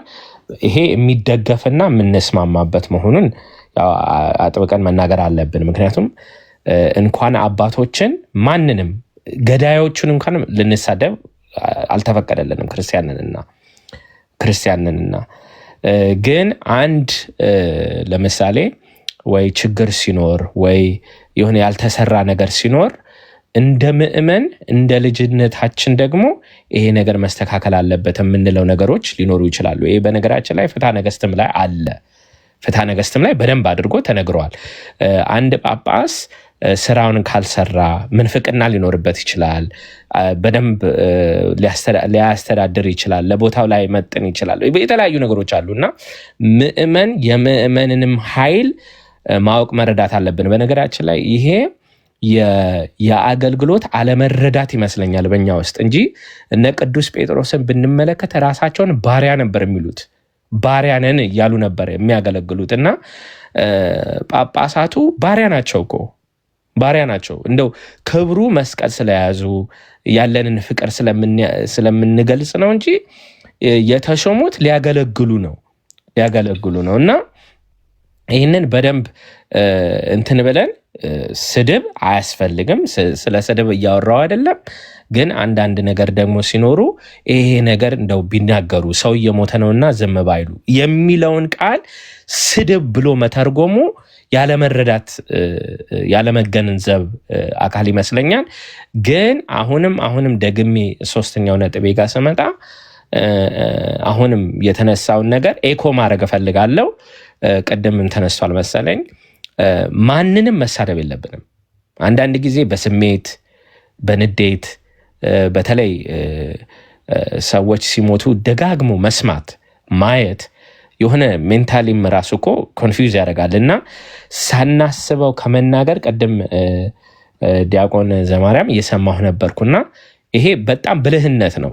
ገብቼ ያልሆነ ነገር ከመናገር እስቲ ዝም ልበል ማለት ትልቅነት ነው ማምላክን እና አንዳንድ ጊዜ በቃ በጣም ከረበሸን እንደ አቡነ ዘበሰማያት ጸልየን ቀኑን ማሳለፍ ያልሆነ ነገር ከመናገር ያለነው ሚዲያ ውስጥ ነን፣ ሪኮርድድ ነው። በዚህ አካል ደግሞ ያው እንግዲህ ጠላቶችም ይዘው ያችን ቃል አውጥተው ለነገ ደግሞ ሌላም ነገር ስለሚሰሩ ከአፋችን የሚወጣውን ነገር እየመጠንን እየለካን እንናገር ለማለት ነው። እግዚአብሔር ያክብርልን። ምናልባት አንዳንዶቻችሁ ግልጽ ከሆነላችሁ የጥሩ ማብራሪያ ይመስለኛል። እንግዲህ ከዚህ የበለጠ ሌላ የተሻለ ገለጻ ካለ መግለጽ ይቻላል። ግን ወጥነት ያለው ነገር ግልጽ ነገር መታወቅ አለበት። ሲኖዶስ የሚባል ነገር አናውቅም፣ ካህን የሚባል ነገር አናውቅም የሚባል ቪዲዮ ነበር። ቪዲዮ እኮ ነበር። ማናላት በሉ። ካልሰማችሁ አልሰማውም በሉ። ካላያችሁ አላየውም በሉ። ቪዲዮ እኮ አለ። በቃ አንድ ወጣት ልጅ እጁን እያወራጨ ከእንግዲህ ጳጳስ የለንም አሜን ይላል። ከእስራኤል ውመን ከእንግዲህ ካህን አናውቅም። ይሄ ስህተት ነው እያልን ያለን። በቃ በማለት ያለባችሁ እኔ በግሌ አልሰማው ማለት ትችላላችሁ። እኛ እኮ ስለሰማን ስላየን ነው የምንነግራችሁ። ሁለት ነገር አትቀላቅሉት። ለቤተ ክርስቲያን መቆርቆር ማለት ቅዱስ ሲኖዶስ አያስፈልግ ማለት አይደለም። ለቤተ ክርስቲያን መቆርቆር ማለት ካህን አያስፈልገን ማለት አይደለም። ይለያያል። የት ናችሁ ጠቅላይ ቤተ ክህነቶች? የት አላችሁ አባቶቻችን? ለምን ድምፃችን ማታሰሙት? ቋሚ ሲኖዶስ በየሳምንቱ ይሰበሰባል። ከዚህ የበለጠ አጀንዳ አለ ወይ ከውስጥ እየሰራችሁ ያሉት ስራ ካለ ወታችሁ ንገሩን። ቤተ ክርስቲያን የምትሄድበት አለ። አስፈላጊ ከሆኑ ከመንግስት አካላት ጋር የተነጋገረች ነው፣ ከባለ ድርሻ አካላት ጋር አንድ ነገር ነው። በቃ ስትጠይቁ ትክክል ነው መጠየቅ ያለባችሁን። ይህን ነው እያልን ያለ ነው እንጂ በቃ ጳጳሳት እንደፈለጉ ይሆኑ፣ ሲኖዶሱ እንደፈለገ ይበል፣ ካህኑ እንደምን ይፈልጋል? ምንም ነገር አንጠይቅ፣ ምንም ነገር አንበል አይደለም። ሁለቱ ይለያያል። አትቀላቅሉት። እንደ ስሎጋን ግን ካሁን በኋላ ጳጳስ የለም። እኔ ጳጳስ ካሁን በኋላ አልቀበልም።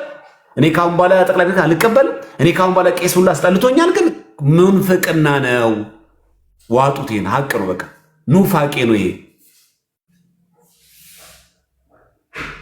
ይሄን ንግግር አስወግዱ ነው። በቃ አለቀ። አሁን ግልጽ አሁን በየዋህነት በቅል ለምጠይቁ ነው። ይሄን ኮሜንት ላይ ካሁን በኋላ ሌላ ነገር የሚጽፍ ካለ ብሎክ ነው ማድረግ ነው። አሁን ግን በቅንነት ለሚጠይቅ ሰው ነው ራይ እየሰጡ ያለሁት።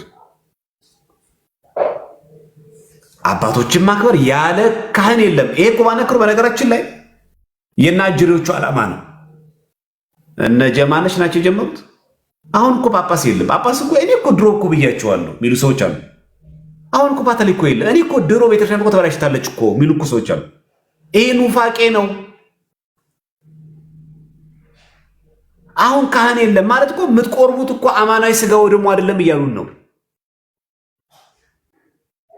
የሚያጠምቃችሁ ካህን እኮ አማናዊ ጥምቀት አይደለም እያሉን ነው። ያ ማለት ከድህነት በአፋ ናችሁ ያላችሁት እያሉን ነው። በውጭ ነው ያላችሁት እያሉን ነው። እየገባችሁ ነው። ግን ቅኔው ይሄ ምጽአተ ቴዎድሮስ ብሎ የሚያወሩት ኢትዮጵያ የዓለም ብርሃን ናት የሚሉት አጅሬዎች እኮ አሉ። እዚህ ላይ እነ ጀማነሽ እኮ አሉ። እኔ እኮ ድሮ ብያቸዋለሁ። ጳጳስ እኮ አሁን የለም፣ አባት እኮ የለም ይላሉ። አሁን እችን ተገን አድርገው ነው እነሱ የሚናገሩት። እነሱ የፈለጉት በቃ ጳጳስ የሚባል ከአንድ ነገር ጠፍቶላቸው እነሱ የሚቀመጡበት የፈለጉት። ይሄ ኑፋቄ ነው፣ ክህደት ነው። ወደድንም ጠላንም ሐዋርያዊ ትስስሩን ጠብቀው የተሾሙ አባቶች ናቸው ያሉን። አሁን በቃ አለቀ። አንድ ቅዱስ ሲኖዶስ ነው ያለን፣ አንድ ቤተክርስቲያን ያለች። ከዚህ ውጭ አልሰማም። ስንናገር ቤተክርስቲያን ያለች። ማንቃትም ካለብን መናገርም ካለብን ልጅ አባቱን በፍቅር ይጠይቅ። እኛ ልጆች ነን፣ እነሱ አባቶቻችን ናቸው። በሚገባቸው ልክ ክብረ ክህነትን ጠብቀን እንጠይቅ። በሚቀርበን ሀገረ ስብከት፣ በሚቀርበን ጠቅላይ ቤተ ክህነት ለሚገባቸው አካላት ቅርብ ናቸው የምንላቸው አካላት እናሳውቃቸው። አለቀ። በተረፈ ግን አባቶች ተኝተዋል እና አባቶችን አልቀበልም ማለት አይቻልም። ለዩ፣ ይህን ንግግር ለዩ።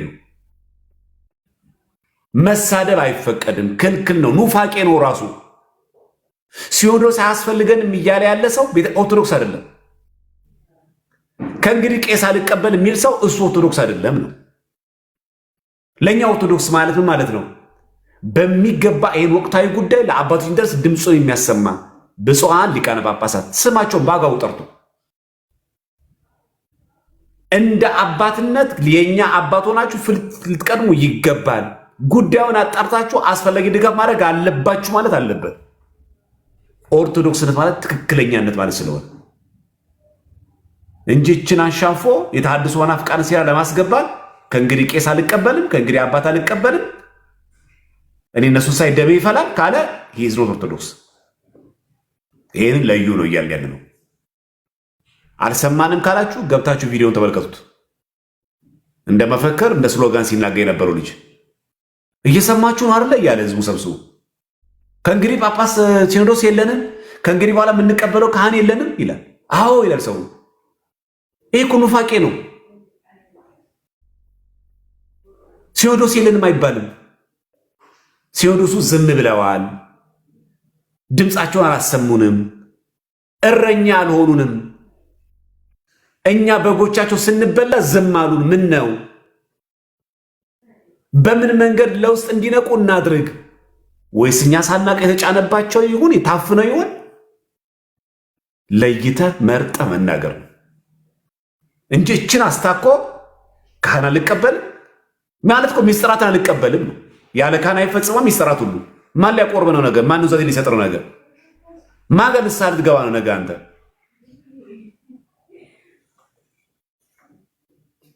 አንቀላቅለው በቃ ጠቅላይ ቤተ ክህነት ምን ሆናችሁን ዝም ያላችሁ ብለን ስንናገር ደግሞ አንዳንዶቹ ስድብ የሚመስላችሁ ሰዎች ደግሞ አሉ። ይሄም ስድብ አይደለም። የተቀላቀለ ነገር እንዳይሆን እንለይላል። ቅዳሴ ማርያም ላይ እንደዛ የሚለው የተቀላቀለ ነገር እንዳይሆን እንለይላል። መለየት ያስፈልጋል። እውነት ጉዳዩ ላይ ሄዶ አጣርቶ ትክክለኛ ምን ነገር መረጃ መቅረብ የነበረበት የኢትዮጵያ ሃይማኖት ተቋም ነው። ማን ነበረ በጣም ቅርብ ለጉዳዩ? እንዴት ነበረ ግን እነዚህ ጉዳዮች እነዚህ ተገደሉት ሙሉ እስላሞች ቢሆኑ ኖሮ ሙስሊሞች የኦሮሚያ እስልምና ጉዳይ፣ የአዲስ አበባ እስልምና ጉዳይ፣ የጠቅላይ ሸሪያ ፍርድ ጉዳይ እስልምና ጉዳይ ተሰብስበው ነበር የሚሄዱት። ይሄ ስድብ አይደለም። በቃ ሁለት ነገር አትቀላቅሉ። ይሄ ስድብ አይደለም። አባቶች አያስፈልጉንም ማለት ግን ስድብ ነው። ሲኖዶስ አያስፈልግም ማለት ግን ስድብ ነው። ካህን አያስፈልግም ማለት ስድብ ብቻ አይደለም፣ ኑፋቄም ጭምር ነው። ክህደት ነው። ኦርቶዶክስ አይደለም። ይዘው ስትጠይቁ ለጥላችሁ በትክክል መንገድ መጠየቅ ነው። እኔ ሌላ ቤተ እምነት ጉዳይ የሚያጣራልኝ የኔ አባቶች የት ሄደው ነው የሚያጣሩልኝ? አንድ ሰው እኮ አደጋ ደረሰበት ሲባል ቀድሞ እኮ ለዘማሪ የሚደርሰው እኮ ቤተሰቡ ነው። ያውም እየተነገረው አደጋ ደርሶበታል ይባል። አይ እኔ አልመጣልህም ዘመድ ግን ጓደኛዬን ጎረቤት ልክ ያለው ይላል። ስትናገሩ መርጣ። ይሄ ስድብ አይደለም። ግን እንደ መፈክር አውጥቶ ከእንግዲህ እኔ ጳጳስ አልቀበልም፣ ከእንግዲህ ሲኖዶስ አልቀበልም፣ ከእንግዲህ እንደዚህ እኔ ካህናት ካሁን አላምናቸውም። ይሄ ኑፋቄ ነው፣ ክህደት ነው። ይሄ ማለት ቤተክርስቲያን የለችም ማለት ነው። ቅድም ዲያቆን መምህር በረከት እንደነገሩ ቤተክርስቲያን የለችም ያልን እኮ ነው። አሁን የተሰጠን ያሉ ሚስጥራት ሁሉ ውሸት ናቸው እያልን ነው። በየጊዜው የቆረበን ስጋው ደግሞ ውሸት ነው፣ በአቶ ነው እየተቀደሰ ያለው እያልን ነው። ይሄ እኮ ትልቅ ኑፋቄ ነው። ለቤተክርስቲያን የተቆረቆረ የሚመስል ግን ክህደት የሆነ ነው። የስድብ አባዜ ካለብህ ከቤተክርስቲያኑ ገለል በልና እዛ ጋር ተሳደብ። ይሄ አጉል ለቤተክርስቲያን ተቆረቆረ ይላል። በዚያ ለምንቆረቆርላት እንደራጅ እያልን ጠቅላይ ቤተ ክህነቱን እያፈረስ ነው። ሲኖዶስን ያማን ነው የሚገነባልን? አባቶቻችን እናከብራቸዋለን። ጳጳስ ያስፈልገናል፣ ሲኖዶስ ያስፈልገናል፣ ጠቅላይ መዋቅር ያስፈልገናል። መዋቅር ተጣሰላለን ጥቁር የለበስ ነው። ህገ ወጥ ሲኖዶስ እኮ ነው ያልነው አይደል? ባለፈው ዕለት መዋቅር ሲጣስ ማለት የተከለከለ የተወገዘው ለምንድን ነው? ከሲኖዶስ እውቅና ውጭ የተሰጠ ጵጵስና ነው፣ ውጉዝ ነው ያልነው አይደል? መዋቅር ታዲያ እያፈረስን ነው ስለ መዋቅር የምናወራው እኛ? ወይስ እኛስ መዋቅር ስናፈርስ ቅዱስ ነን፣ ሌሎች ሲያፈርሱ ነው ስህተት የሚሆነው? እኔ የቤተክርስቲያን ስርዓት እያፈረስኩ ሌላ ሰው ሲያፈርስ ነው ኃጢአት የሚሆነው እንዴ? ማክበር አለብኝ እኔ። አንደበቴን ማልገታና ራሴን ማልገዛ ከሆነ ላይ ባልገባም በቃ አለቀ። ለቤተክርስቲያን መፍትሄ መሆን ማልችል ከሆነ ችግሯ መሆን የለብኝም። እና ርዕስ አትስጡን አደራችሁ። ስትናገሩ መርጣችሁ ተናገሩ። ይሄ ሪከርድ ነው፣ ላይቭ ነው። ሰው ነገ ይሰማዋል፣ ትውልድ ነገ ይሰማዋል። እዚህ ለአባቶች አስፈላጊ የሆነ ክብረ ክህነት ሰጥተን ክብረ ቤተክርስቲያንም ጠብቀን የሚገባውን ነገር መናገር። ዘለል ብለን ከሄድን ግን ምንጣላው ከቤተክርስቲያን ጋር ነው። ከቤተክርስቲያን ጋር ስንጣላ ደግሞ ከእግዚአብሔር ጋር የምንጣላው። ይሄ ማወቅ አለብን። እሺ መምህር ዮሐንስ ቀሲስ ይፍቱን ይባርኩን፣ ይቀጥሉ። እግዚአብሔር ይባርክ፣ እግዚአብሔር ይባርክ። ዘማሪያም ሰላም ብያለሁ። ሁላችሁም ሰላም ከላይም ከታችም ያላችሁት። አይ ብዙ ሀሳብ የለኝም። ዝሮ ዝሮ ሀሳቦች የተነሱ ስለሆኑ ተመሳሳይ ናቸው። ምክንያቱም ቅድሚያ ያው ለወገኖቻችን የወገኖቻችን ነፍስ እግዚአብሔር ይማር ማለት ይቀድማል። ጽናቱን ይስጣቸው ለተረፉትም። ዙሮ ዙሮ እኛ የምንናገረውን ነገር በጣም ጥንቃቄ የተሞላበት ቤተክርስቲያንን የሚገነባ እንጂ ቤተክርስቲያን የሚያፈርስ መሆን አለበት የለበትም። ምክንያቱም አሁን እኛ እዚህ ውስጥ ስንገባ ቤተክርስቲያን የሚባለው አንዱ ሰው ነው። ይሄ ቤተክርስቲያን የሚፈርሰው ደግሞ ቅድም እንደተባለው ማን ነው የሚገነባው? በምንድን ነው? በክህነት ነው። በነገራችን ላይ ክርስትና የምናገኘው ልጅነት የምናገኘው ሀብተ መንፈስ ቅዱስ የምንቀበለው በምንድን ነው? በክህነት ነው። ሰው እንደ ግለሰብ ለምሳሌ አንድ መምህር ዮሐንስ ሊያጠፋ ይችላል። መምህር ዮሐንስ ካጠፋ ክህነቱ ሊሰደብ አይገባውም።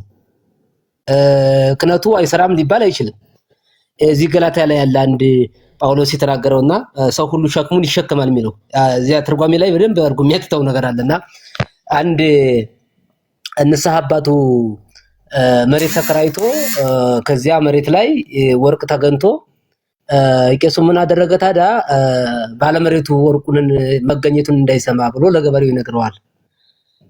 በኋላ ግን ገበሬው ያው ይነግረዋል ብሎ ስላሰበ ገበሬውን ይገልና ባለመሬቱ ይሰማል። ያ ባለመሬቱ ምንድን አደረገ? በዚህ ካህን እጅ ስጋው ደግሞ መቀበል የለብኝም አለ። ወደ ቤተክርስቲያን መሄድ አይገባኝም ብሎ በጣም ለብዙ ቀን ራሱን ከቤተክርስቲያን አግሎ ነበርና በኋላ ግን እግዚአብሔር በራእይ ያሳየውና ካህኑ ስጋው ደግሞ ሲያቀብል እጁ የቆሰለ ነው፣ እጁ የነፈረ ነው። እጁ ላይ ያለው ወርቅ ግን እጁ ላይ የያዘው መንኪያ ግን የወርቅ ነበረ ይላል። የወርቅ ነበር፣ በጣም የሚያምር ነበርና ያ መንኪያው ክህነቱ የሚያቀበለው ደግሞ ስጋው ደግሞ እንደነበር የከበረ እንደሆነ ቅድም መምህር ዘማርያም እንዳል ሰውን መተቸት ካልሰራ መተቸት አስፈላጊ ነው። ለምን ስራውን ኃላፊነቱን አልተወጣም ብሎ ሰውን ባለመሳደብ በመተቸት ወይም ደግሞ የስራውን ጉድለት ማሳየት በጣም አስፈላጊ ነው። ስድብ አይደለም፣ ይሄ ስድብ አይደለም። አንዳንዴ ደግሞ አባቶቻችን ምናልባት መቼም ሁሉም ሊሆኑ አይችሉም። ክህነትን ስንናገር ግን ሁሉን እየደመሰስን ነው። ቅዱስ ሲኖዶስ ካለ ሁሉን እየደመሰስን ነው። ስለዚህ ቤተክርስቲያን ከሚያጠፉ ሰዎች እኛ በምን እንሻላለን? እንደዚያ ከሆነ በምን እንደዚያ እንሆናለን? አንደኛ ክህነትን የሰጠች ቤተክርስቲያን ናት ራሷ፣ ለሊቃነ ጳጳሳትም ለኛም የክህነቱ ባለ ሀብት ሰጥታ ቤተክርስቲያን ናት። እንደገና ደግሞ ቤተክርስቲያን የምትከብረውም ደግሞ በዚህ ክህነት ነውና ሁለቱም ተመጋጋቢ ነገሮች ናቸው እና በጣም ጥንቃቄ የተሞላበት መሆን አለበት። ለምሳሌ እኔ ተነስቼ አይ ሚመን አያስፈልግም ካል ያስኩት ክህነት ምን ይሰራል? ሚመን ላጠምቅ ነው አይደል? ክህነት ያስኩት ለማስተማር ሚመን ለማስተማር ነው የተሰጠኝ ስልጣንና ሚመን አያስፈልግም ካልኩኝ በጣም ስህተት ነው ማለት ነው። ክህነትም ካህናትም ሊቃነ ጳጳሳት አያስፈልጉም ማለት አያስፈልግም። ግን እንዳንድ ለመምህር ዮሐንስ የመምህር ዮሐንስ ችግር ካለበት አይ መምህር ዮሐንስ ይሄ ችግር አለበት ተብሎ ሐሳብ መስጠት ግን ክህነቱን መንቀፍ አይደለም፣ እኔንም መጥላት አይደለም። የእምነት ችግር ካለብኝ የእምነት ችግርነቴን በማስረጃና በመረጃ ካቀረበ ክህነትን መንቀፍ ሳይሆን ይህ ሰው ክህነቱን ወደ አልሆነ አቅጣጫ እየወሰድሁ ነው ማለት ነው እኔ። ስለዚህ እንደዚህ ያሉት ነገሮች መናገር ይቻላል። አሁን ሁለት ችግሮች ነው የተመለከትኩት። እኔም መምህር ዘማርያም አንተም አንስተዋል፣ መምህር በረከትም አንስተዋል፣ ሌሎችም አንስተውታል። በሁለቱም አቅጣጫ ትክክል ላይ ብሎ የሚናገረው ሰውም ስሜታዊ ሆኖ ትክክል የሆኑትን ማለት መሰረት የሆኑትን ሚስጥራተ ቤተክርስቲያን መናድ፣ ማፍረስ፣ የማይገባ ለሌላ አጀንዳ መስጠት፣ እንደውም ክህነት አስፈላጊ አይደለም፣ ስጋው ደግሞ አስፈላጊ አይደለም ብለው ጥምቀት አስፈላጊ አይደለም ለሚሉ ሰዎች አጀንዳ መስጠት ነው። በነገራችን ላይ ጥምቀት የሚከበረው በምንድን ነው? ልጅነት የሚገኘው በክህነት ነው አይደል እንዴ? ስጋው ደግሞ የሚለወጠው በምንድን ነው? በክህነት ነው አይደለም እንዴ? ሁሉም ሚስጥራተ ቤተክርስቲያን በነገራችን ላይ ሚስጥራቸውን ማን ነው? ቁልፋቸው ክህነት ነው እና ክህነት ከሌለ ቤተክርስቲያንም የምትከብረው በምንድን ነው? በክህነት ነው። በቃ ሁሉም ነገሮች የክህነት ቁንጫቸው ነው። አንድ ሰው ንስሐ ለመግባት ቢፈልግ ንስሐ የሌለው ሰው አይሰጥም። ክህነት የሌለው ሰው ስጋው ደሙን አያቀብልም። ክህነት ከሌለ ስጋው ደሙ ሊፈተት አይችልም። ክህነት ከሌለ ጥምቀት ሊቀርብ አይችልም። ወደ ልጅነት ሊመጣ አይችልም። ክርስቶስን ሊያመልክ አይችልም። እና እነዚህ ነገሮች በጣም ጥንቃቄ የተሞላባቸው መሆን አለባቸው። ችግሮች ላይ አጉልቶ ማሳየት፣ የመፍትሄ ቅድም እንደተባለው የመፍትሄ አቅጣጫ መስጠት እንጂ በዚህኛው ወገን ተቆረቆር ብሎ መልካም የሆኑትን ነገሮች ወይም ደግሞ ቤተክርስቲያን ሚስጥራት መናድ፣ በዚያም በጎን ደግሞ አባቶቻችን ለምን ሳይሰደሙ ለአባቶቻችን ለምን ትሰደባላችሁ ብሎ ሌላ ያልሆነ አቅጣጫ መወርወር ጥሩ አይደለምና ስለዚህ ሁሉ ለመነጋገር እነዚህን ነገሮች ትኩረት ያስፈልጋል። በተለይ ሚዲያ ላይ ስንወጣ ደግሞ ሚዲያ መቼም እንኳን መጥፎ ነገር ተናግረን ቀርቶ መልካም ተናግረን እንኳን ጠምዘው ለሌላ ነገር እንደሚያውሉት መረዳት ያስፈልጋል። የሰከነ መሆን ያስፈልጋል። የተረጋጋ መሆን ያስፈልጋል። ስሜታዊ አለመሆን ያስፈልጋልና እነዚህ ነገሮች በጣም ጥንቃቄ ያስፈልጋል በሁላችንም ብዬ አስባለሁ። እንግዲህ ዞሮ ምንድነው ማስቀመጥ ያለብን ለነገው መፍትሄ ምንድነው ነው? ነገ ምን ማድረግ አለብን? ነገ የነገር ችግር እንዳይፈጠር ምን መስራት አለብን? ትውልዱን ምን ነገር ነው መንገር ያለብን ማስተላለፍ ያለብን የሚለውን ነገር ነው የነገውን መፍትሄ ነው ማስቀመጥ የሚገባውና ስለዚህ በሁለቱም አቅጣጫዎች ያሉ ድንጋይ ወርዋሪዎች አላስፈላጊ አይደለም የሚል ሐሳብ ነው ያለኝ። ያው ሐሳቦች በብዛት ስለተሰጡ ባንተም በሌሎችም ስለተሰጡ እነዚያን ነው ሸር ማድረገው ወይም ደግሞ ተመሳሳይ ሐሳብ ስለሆነ ሌላ መስጠት አልፈልግም። እግዚአብሔር ይስጥልን መምህር። እግዚአብሔር ያክብርልን መምህር። ኧረ እኔ መምህር አይደለሁም። እኔ ምን መምህር ነኝ? እሺ መላከ ኃይል ይቀጥሉ። ሁለት ደቂቃሽ ሁለት ደቂቃ እንዳናረዝመው መሰረታዊ ሐሳብ ብቻ እናንሳ። ይፍቱኝ ይባርኩ መላከ ኃይል። እግዚአብሔር ይባርክ። ባቶች ብራኪያችሁ ድረሰኝ ሰላም ብያለሁኝ ለሁላችሁ። አምዱ በጣም ደስ የሚል ነው። መጀመሪያ በእንደዚህ አይነት የሰከነ ሁሉም አስተማሪ በሆነ መልኩ መቅረቡ ደስ ይላል። ብዙ ክርስቲያኖችን ከስሜታዊነት ወደ ጥሩ የክርስትና ሕይወት ይመልሳል ብዬ አስባለሁኝ። እንደምታውቁት ተቋም አለ ቢባል ትልቁ ተቋም የለዛም የአባቶች ስብስብ ነው። የአባቶች ስብስብ ሲናድ ምንም ነገር አይኖርም። እንደሚታወቀው በዓለም ታሪክም ሆነ በኢትዮጵያ ታሪክ ይህ ተቋም ለመናድ ይህ ክርስቲያናዊ የሆኑ ነገስታት አላውያን ማለት ነው ክርስቲያኖችን በሚጨፈጭፉበት ጊዜ መጀመሪያ ታርጌት የሚያደርጉት ይህ ተቋም ነው። በየትኛውም ቦታ ሄዱ የዓለምን ታሪክ አንብቡ፣ ክርስቲያኖችን ለመጨፍጨፍ ሲፈልጉ አላውያን ነገስታት ይህ ተቋም ነው ታርጌት የሚያደርጉት።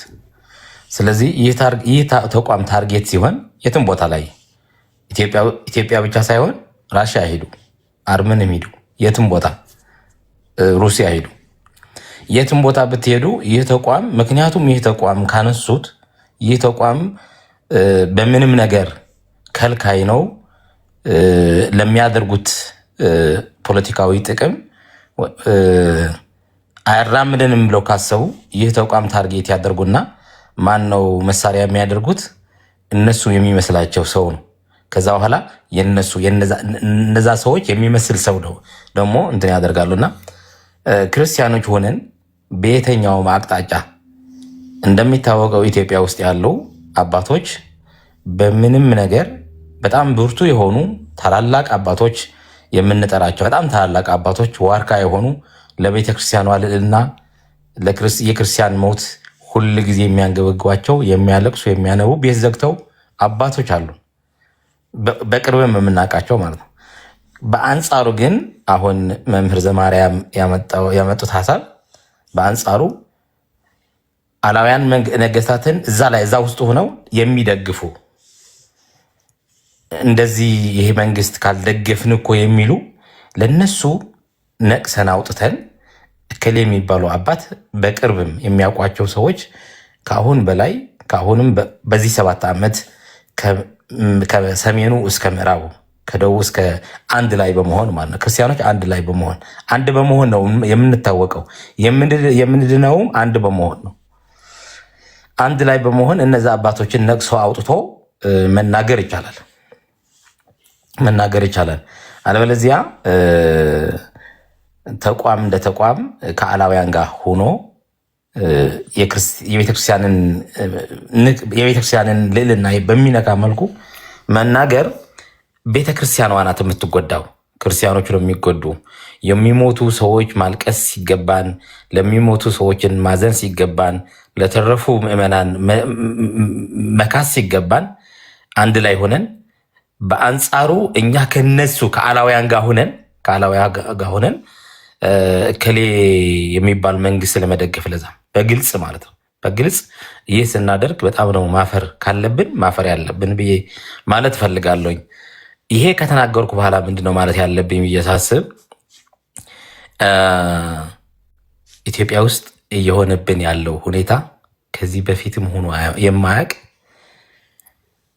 ሆን ተብሎ ከላይ ነው እንትን እየተደረግን ያለ ነው እና መንቃት አለብን። እኔ መጀመሪያ ዲያቆን መምህር ዘማርያም ዘሚካኤል ላይ ዘአማኑኤል ላይ ገብቻ አንድ ሀሳብ ሰጥቼ ነበር። ከዛ በኋላ ዝም ነው ያልኩኝ። ዝም ያልኩበት ዋና ምክንያት ምንድነው? ምናልባት በጸሎት መታገዝ ቢቻል የሚል ነው። አባቶች የሚበድሉን አባቶች የእውነቴ ነው የምነግራቸው፣ የሚበድሉን አባቶች አጠገባችን ብዙ አባቶች አሉ። ማለት አልቅሰን ራሱ ያልጨረስ ነው በተለያየ መልክ የሚበድሉና ለነዛ አባቶችን በማዘን በማንዋት ዝም ማለቱ ይሻላል በማለት ነው ዝምታ የመረጥ ነው። እና ዝምታ ብንመርጥ አንዳንዴ ጥሩ ነው እላለሁኝ። ማለት የሆነና ያልሆነ ከምናገር ብዬላለሁኝ።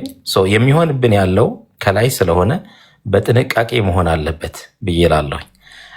በእውነት ለመናገር ደፍረው የሚናገሩ አባቶች የሚደርስባቸውን ጫና ልታውቁት አትችሉም። በተለይ ደግሞ ኢትዮጵያ ውስጥ እኛ አጋጣሚ የሆነው ኢትዮጵያ በቤተክርስቲያን አገልግሎት ነው ያደግነው እና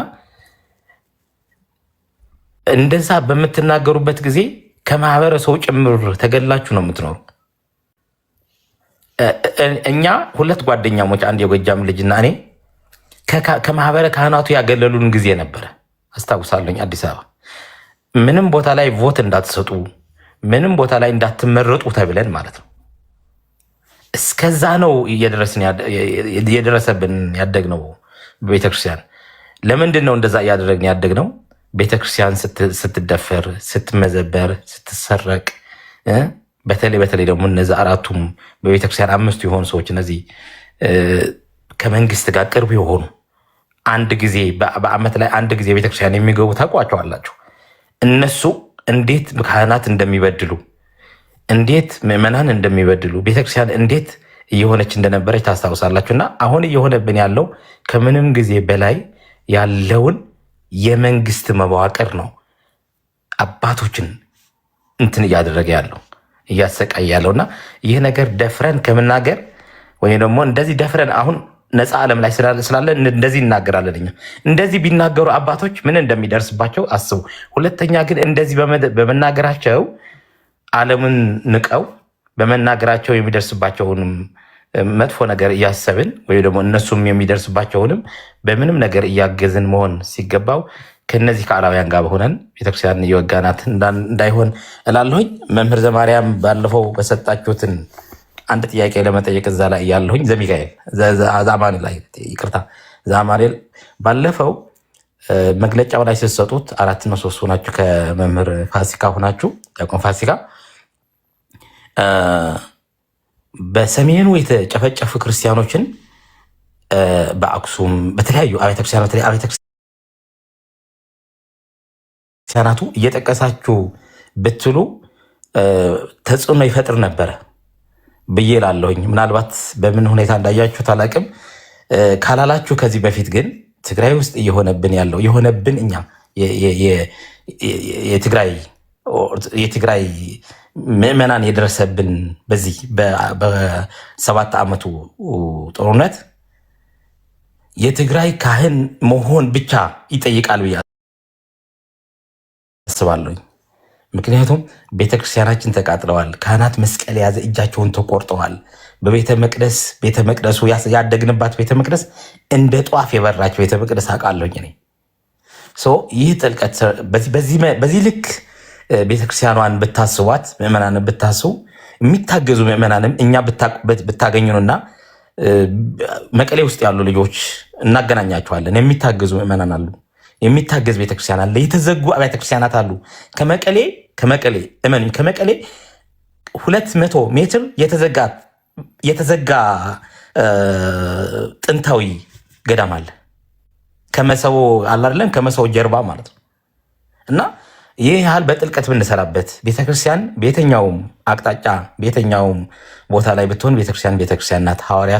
ሐዋርያት የሰሯት ጥንታዊ ታሪካዊት ቤተክርስቲያን ናትና እስከዚህ እየተደረፈረች ያለው ቤተክርስቲያን እኛ አንድ ላይ በመሆናችን እንደዚህ አስፈሪ መሆናችንን በዚህ አጋጣሚ ለማለት ፈልጋለሁ። እንቀጥል፣ በጸሎት እንበርታ። አባቶቼ ተሳስቼ ከሆነ ወንድሞቼም ታች ያላችሁ በንግግር የተሳስቼ ከሆነ ይቅርታ፣ ስላረዘምኩም እዚህ ላይ ይቅርታ ጠይቃለሁ። ክብረት ይስጥልኝ። አመሰግናለሁ። ሌላ ጊዜ መጥቼ እንደዚህ ሀሳብ እሰጣለሁ። እግዚአብሔር ይስጥልኝ። መልካም ቀን።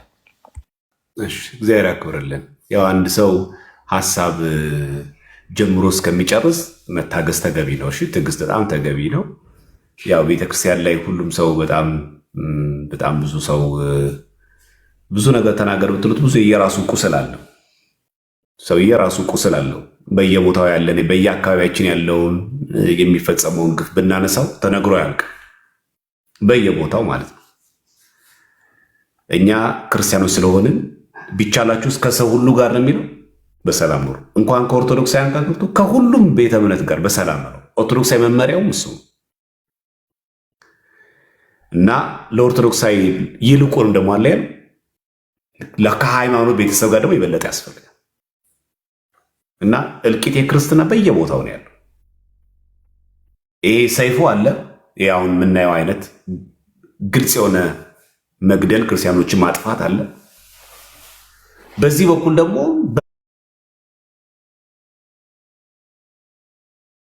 በምንፍቅና ማጥፋትም ደግሞ አለ። በጣም ብዙ ማለት ነው። እና ማጥፋት ብለን ስናስብ የሆነ እየሞቱ ያሉ ብቻ አይደለም። ስንት ሰው በኑፋቄ ይወሰዱታል። ሰሜንን ለኢየሱስ ተብሎ ስንት ፕሮጀክት አለ። እግዚአብሔር ጤና ይስጠንና አሳያችኋለሁ። በጎጃም ላይ የተደረገ ያለውን የተሐድሶ ናፍቃን ሴራ፣ በትግራይ ክልል ሲደረግ የነበር አሁን የተደረገ ያለው የተሐድሶ መናቃን ሰመጭ ቃለ ዓዋዲ ብሎ ከፍተዋል። በጣም ይሄ ትልቅ ገደላ ነው። ስለዚህ የሰው መሞት ለን አሁን እኛ የአርሲ ሰማዕታት ላይ ትኩረት አደረግን እንጂ ይህም እኮ ገደላ ነው። ሰውን ከኦርቶዶክስ ወስደ ነቅለ አውጥተ ክር አስበጥሰ መናፍቅ ማድረግ ከዚህ በልጠ መግደል አለ? ይህ እኮ ገደላ ነው። ዘማርያም በጣም ይቅርታ ተመልሼ አንድ ሀሳብ ብቻ አንድ ሀሳብ መቀሌ ላይ እየሆነብን ያለው ነገር ለማወቅ ክርስቲያኖች በጣም ማወቅ አለባቸው እየማስቡ ኦርጋናይዜሽን ጭምር ነው እየተደገፈ ያለው መቀሌ ላይ የተለያዩ ኦርጋናይዜሽን እነዚህ